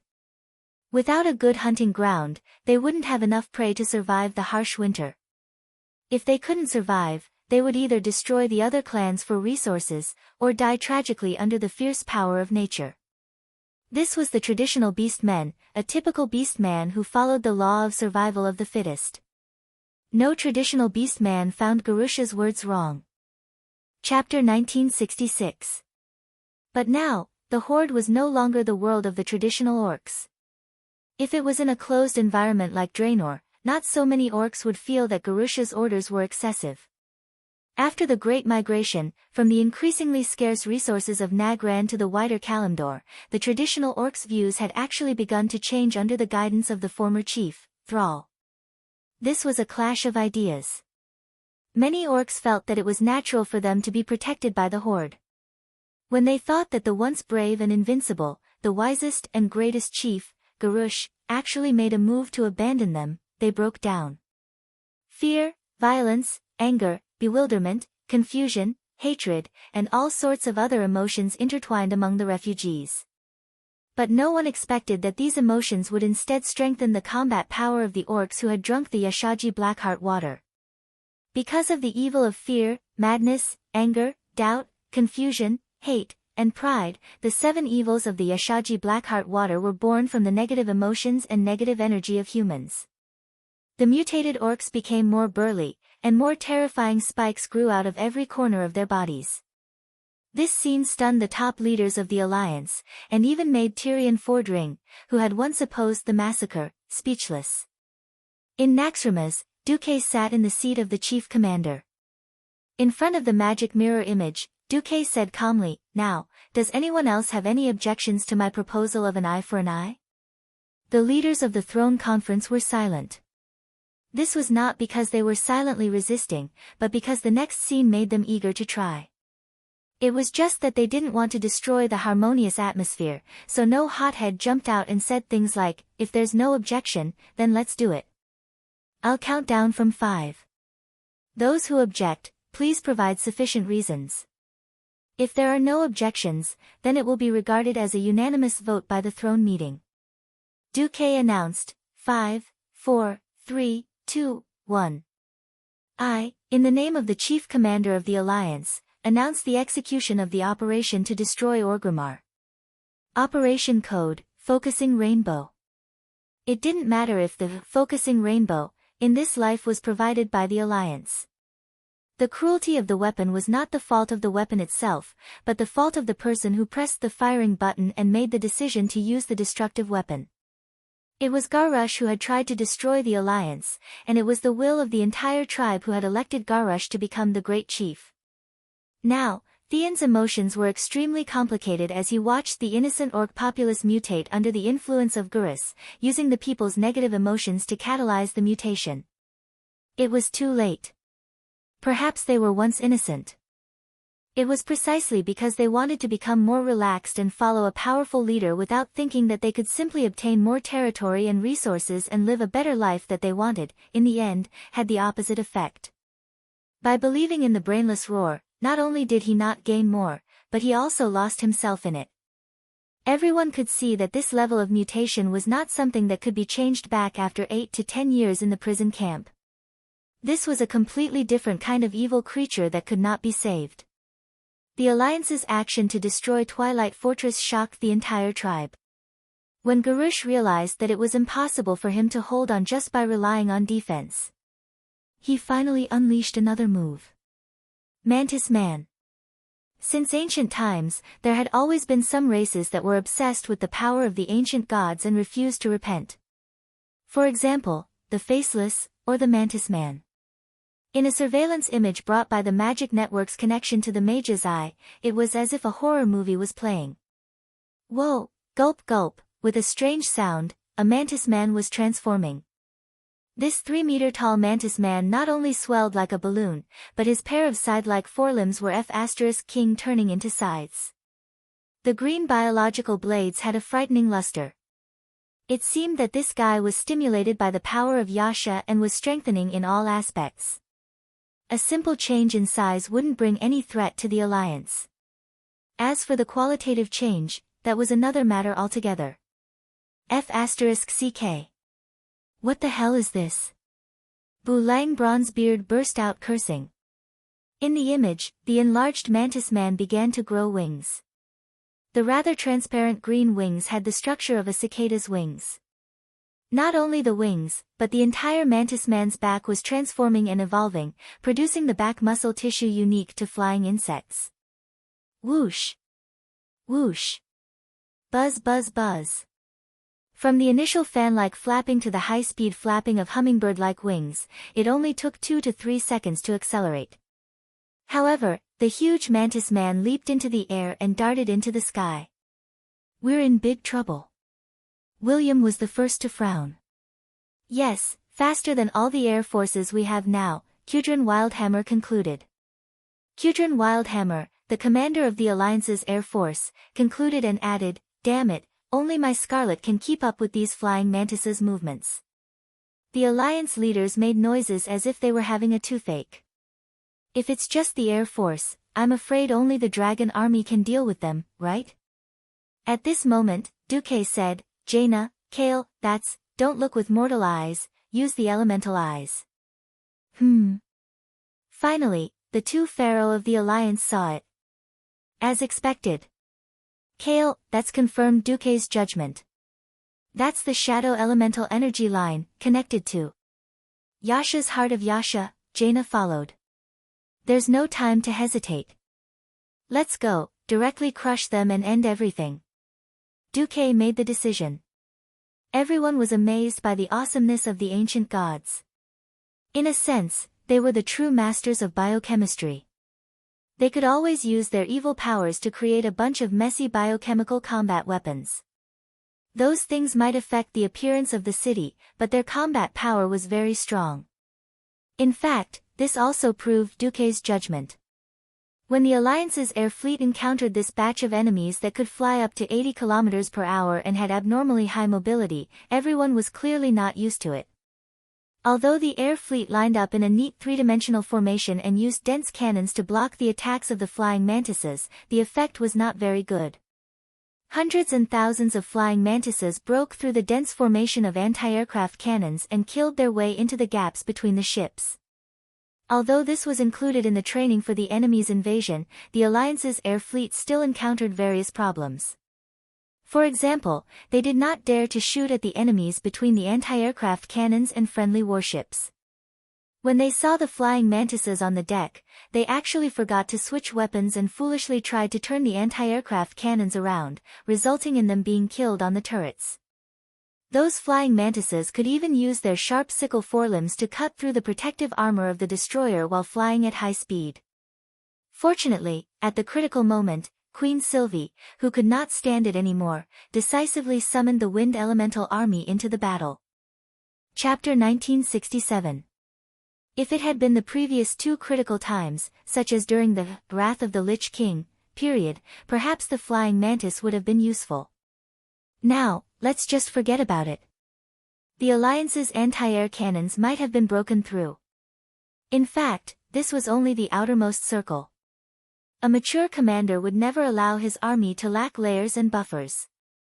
If he had to link all the troops together and trap all of them, then this commander could be shot. Not only the outermost circle was affected, but also the newbie troops, which were mainly rookies. Think about it, the Wrath of the Lich King and the Wings of Chaos were so coherent. How long had it been since then? Less than 10 years. Most of the veterans who had experienced the last two wars were now lieutenants and sergeants. With them leading, how weak could the Alliance fleet be? To put it bluntly, this was Duque deliberately letting the Alliance military train their troops. If they couldn't even deal with an enemy of this level, then they shouldn't fight against the overwhelming air force of the Burning Legion. Since they were going to lose anyway, they might as well cut their throats and die a clean death. The Wind Elemental Army entered the battlefield, but they didn't participate in the battle. Thousands of huge wind elementals hovered in the air and stared at the front with their dark and unclear eyes. This was the way the military bigwigs expressed their dissatisfaction. Can you little bastards do it? If you can't, then let's go. The veterans who were middle and lower ranking officers in front of them immediately lost their composure and started cursing loudly. Noob! They're already in front of you. What are you waiting for? Change your weapons. Are the rocket launchers in the turrets just decorations? Idiot! Can't you cover your teammates and shoot their butts with the anti-air cannons if you can't hit them? Trash! All of you are trash. This is your last chance. If you can't form an AA anti-air firepower net, then get the F***CK back to the reserves and your official establishment will be revoked. After Duke became the commander-in-chief of the Alliance, he spent 15 years to make the entire Alliance flourish. Not only did he adjust the Alliance to be able to switch between the two economic forms at any time, but he also greatly improved the status of the Alliance soldiers. Those who had served in the army, as long as they retired normally, not only would they be able to take care of the old, the weak, the sick and the disabled, but they would also receive all kinds of enviable benefits. After retiring from the military, there would be all kinds of free skills training. After completing their studies, they would be assigned a job. As long as they didn't slack off on purpose, they would be guaranteed a salary that was 30% higher than the average salary in society. Apart from that, there were other benefits that could be accumulated. Different bonuses were distributed according to the rank of the officers and the battles they had participated in.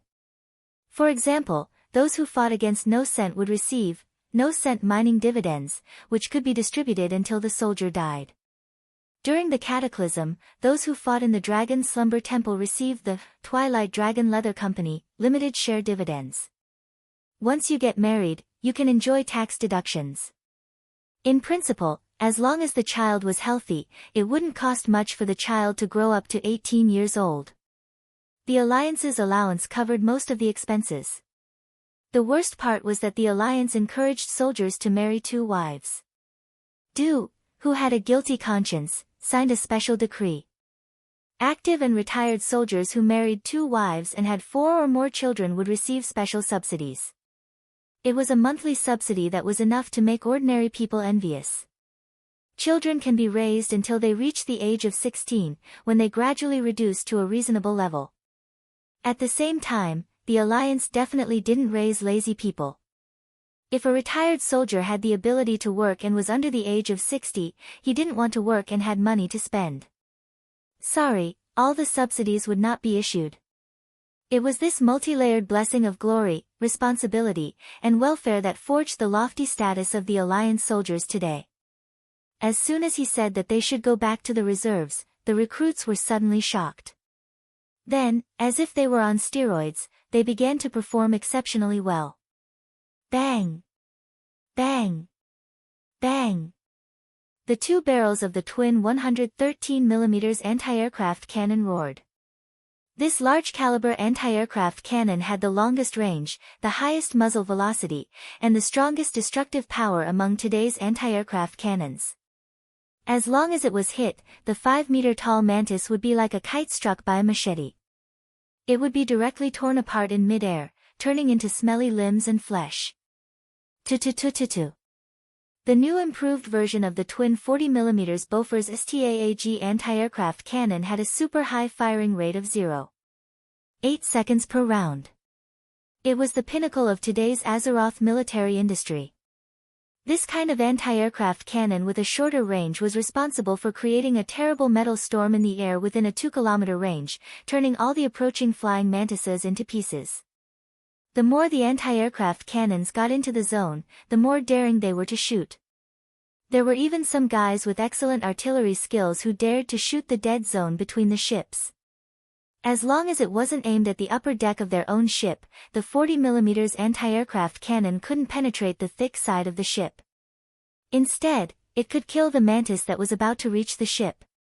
Of course, there were also people who would take care of the mantis that actually reached the ship. After all, this was a world where magic and technology coexisted. On every Alliance warship, there was a counter-assault team with different levels of professionals in proportion to eliminate the enemy powerhouses that reached the ship. The mantis that was on steroids could be considered powerhouses for the time being. At the very least, ordinary Alliance soldiers who only knew how to use guns and cannons couldn't deal with them. Seeing that the Alliance's rookies had finally stabilized the battle line, Queen CIA's cold expression softened a little. She hooked her finger behind her, and her third sister immediately understood.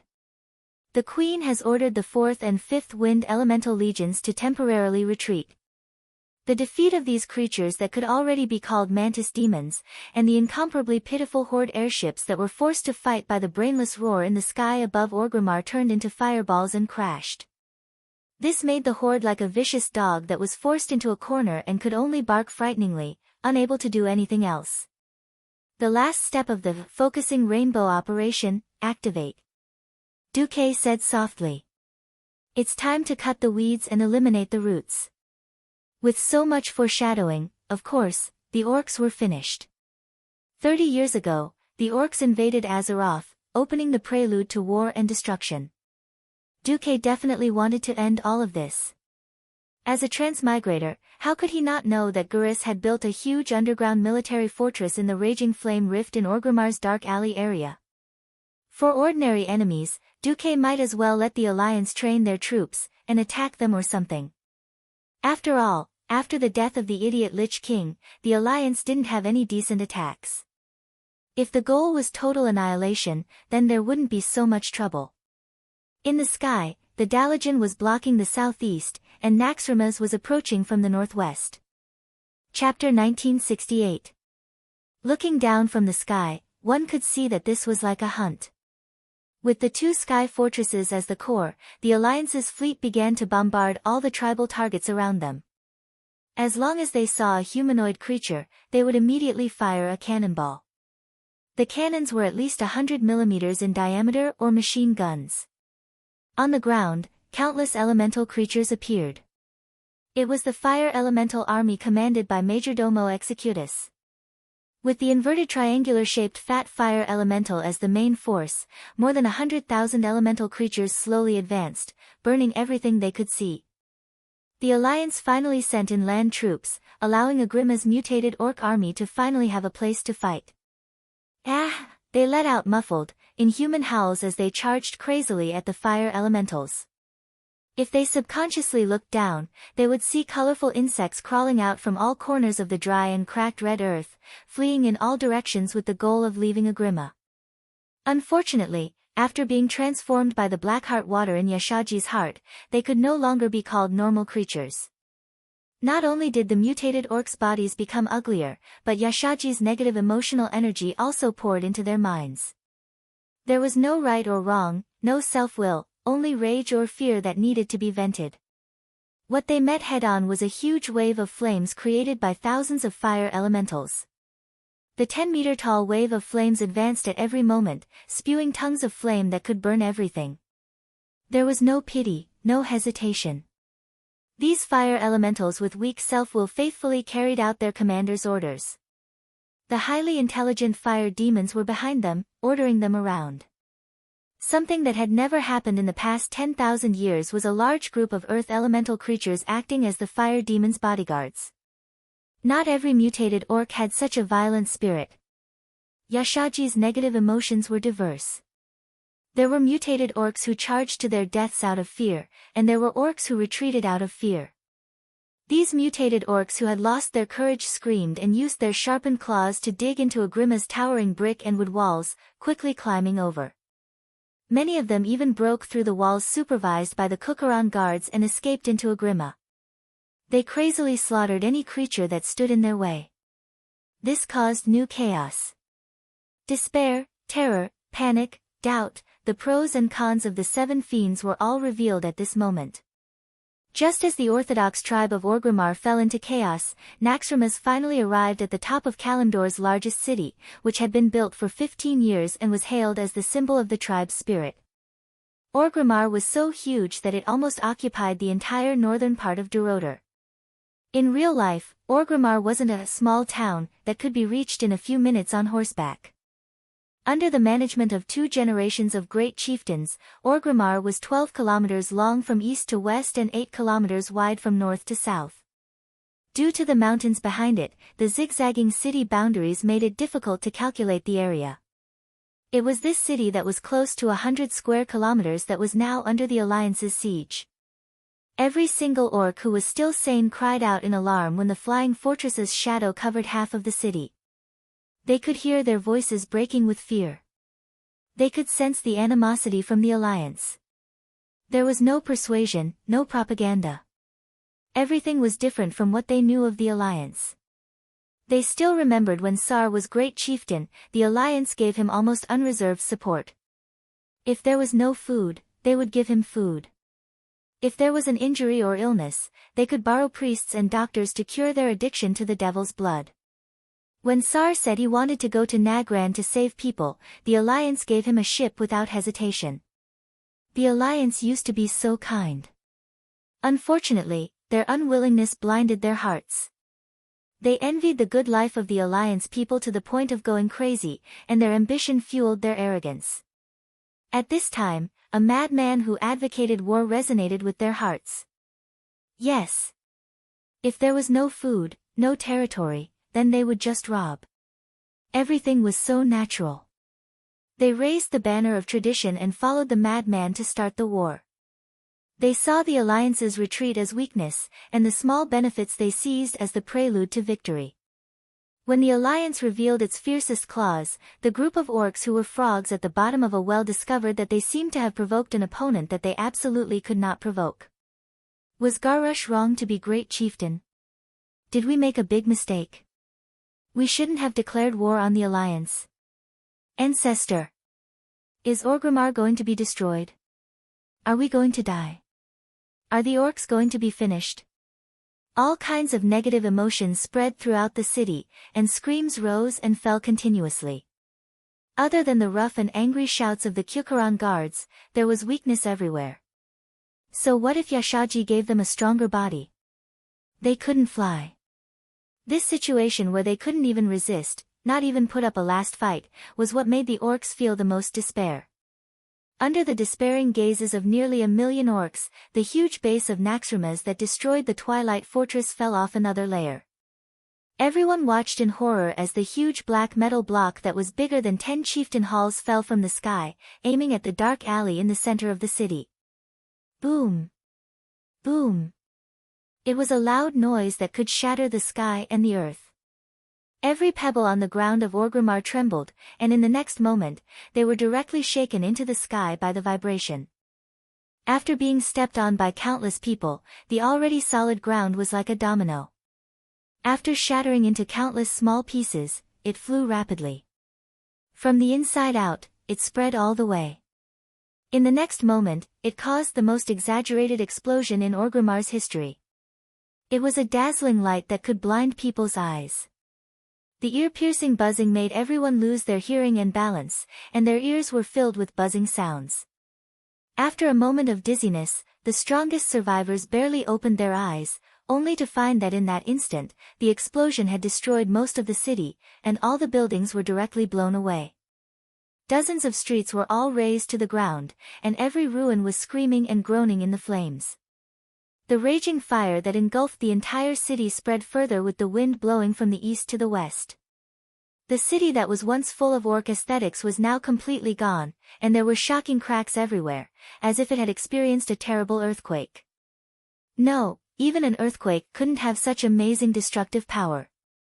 This was a complete annihilation of the orcs. The remaining orcs had not yet reacted to this earth-shattering explosion when they immediately felt the ground start to shake again. What was this? Chapter 1969. The scorching air current carried the shockwave of the explosion, and blew General Nazgûl, who had just climbed up from the ground, away. As burly as he was blown away in the stronghold deep underground and tumbled a few times.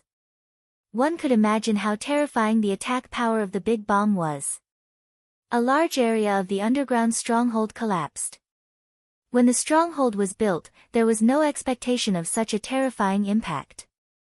The orcs were only wary of the Alliance's demolition team, but they didn't think that the Alliance would throw a fake tactical nuclear bomb. Nazgûl crashed through several walls and finally stopped when he hit a rock stratum. His whole body slammed into it, and then he fell into a crack in the rock stratum that was 5 stories high. His body, which had been greatly strengthened by Yashaji's power, was not invincible. He covered his bleeding forehead and climbed up from the ground. He immediately noticed that the stones on the ground were spinning strangely, as if they were dancing some ridiculous dance. The shockwave from the explosion had clearly stopped, although the center of the explosion had ignited a fire. But the temperature under his feet was no less than the center of the explosion.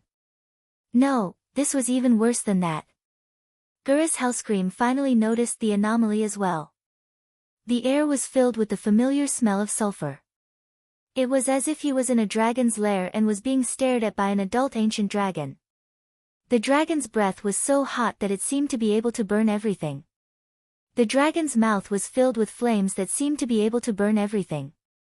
He had been building his underground stronghold ever since he became the great chieftain. For this stronghold, he had taken away a large number of laborers from various races. And Magatha had helped him transfer these laborers in the name of fighting against the Alliance.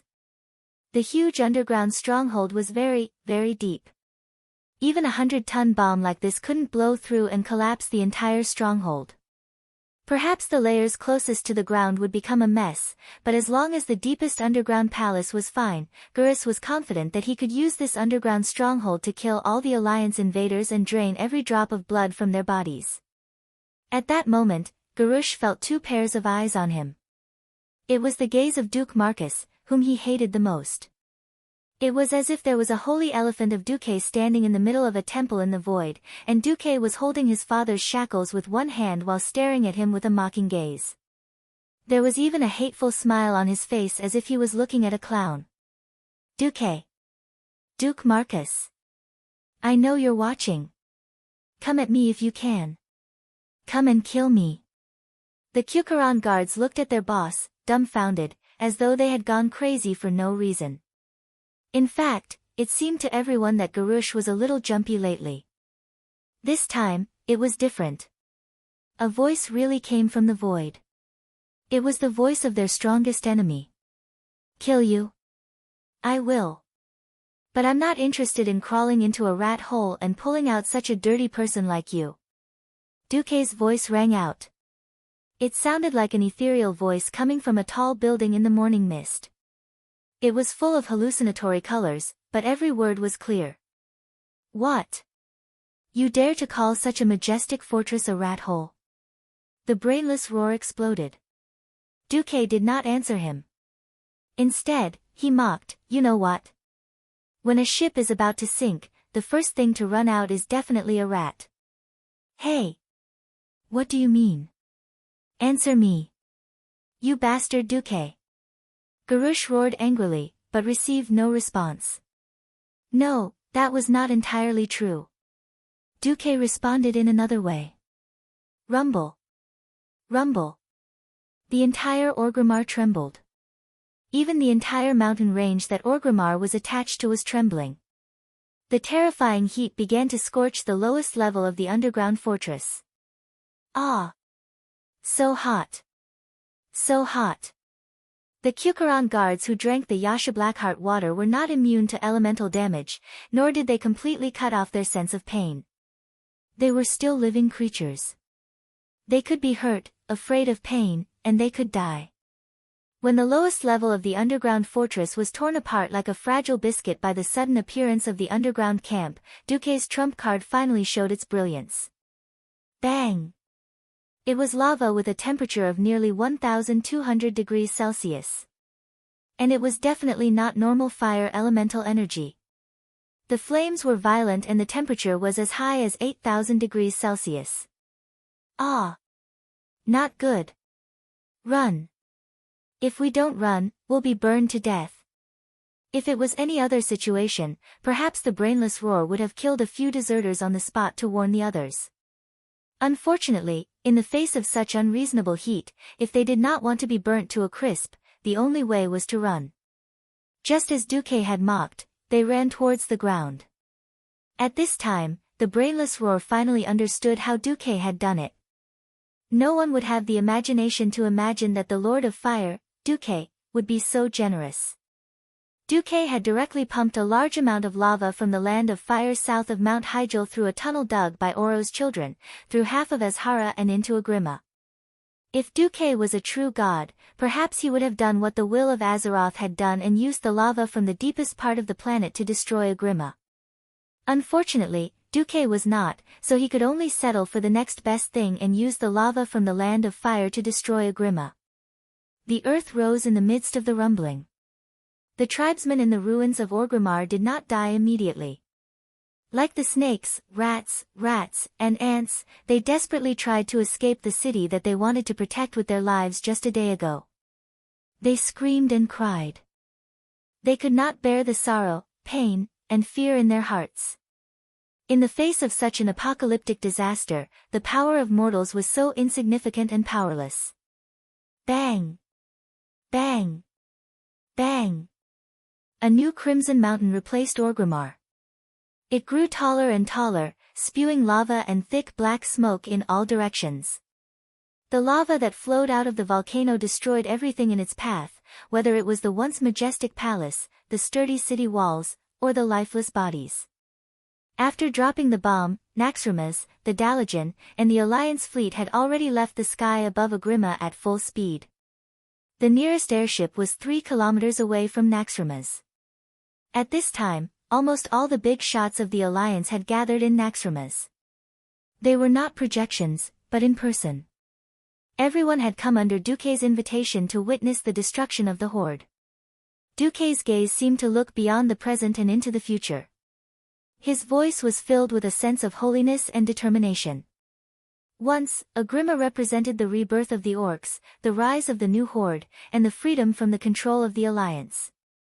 In the past, strong enemies were waiting, and the Alliance had no chance to act. Now, the Alliance will take this opportunity to completely destroy the symbolic capital of the horde. Chapter 1970. Be it now or in the future, even if the beast men have the chance to set foot on this land again, they won't be able to rebuild their city in its original location. This time, we will use the destruction of Agrima to tell any intelligent race on planet Azeroth that whoever dares to follow the Burning Legion or the ancient gods will be wiped off the face of the planet by the Alliance. Kill them all. Leave none alive. Duque declared as the commander of the Alliance. Whoever wants to destroy the planet and make it impossible for everyone to live, we will kill them first. No. Care. Yes. Who? Just then, an even more powerful wave of lava spewed out from the crater. Dazzling flames exploded in the middle of the battlefield. It was a flare brighter than the sun.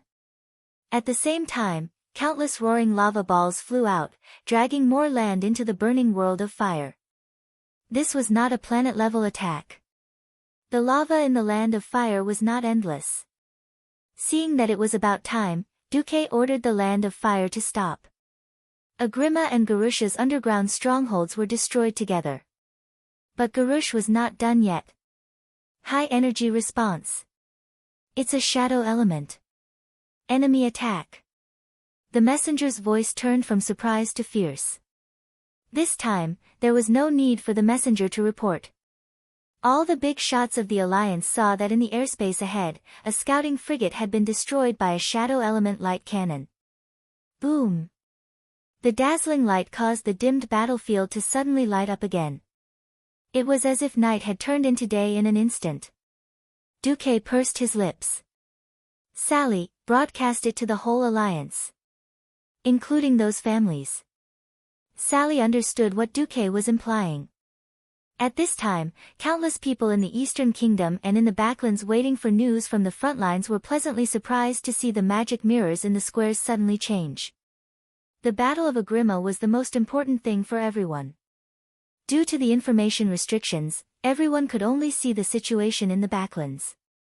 News about Duroder was not allowed to be reported. On the screen, a giant wind city of the tribe was being destroyed by a volcano. People of the Alliance, rejoice. During the siege of the Horde's capital, Orgrimmar. During Operation Focusing Rainbow, the Alliance dropped a super bomb made of 100 tons of TNT on the Horde. The commander of the Alliance, Duke Marcus, even summoned a terrifying volcano to destroy the Horde's capital, Orgrimmar. Everyone, please take a look. Back then, the Alliance lent the Horde a ship to cross the endless sea to the west. Then, the Horde spent 15 years building the main city of Orgrimmar on this red land. It's now history. However, we used magic bombs to destroy Theramore and spread the flames of war to every member of the Alliance. The main culprit, Guruz Hellscream, who calls himself the chief of the Orthodox tribes, has yet to be executed. On the screen, dazzling flames had already exploded in the center of the battlefield. There was no need for the higher-ups of the Alliance to give the order. The fleets at the front line were already attacking the enemy. Following the roar of the 400mm and above cannons, a mushroom cloud rose up from the red earth, bringing with it an endless amount of smoke and dust.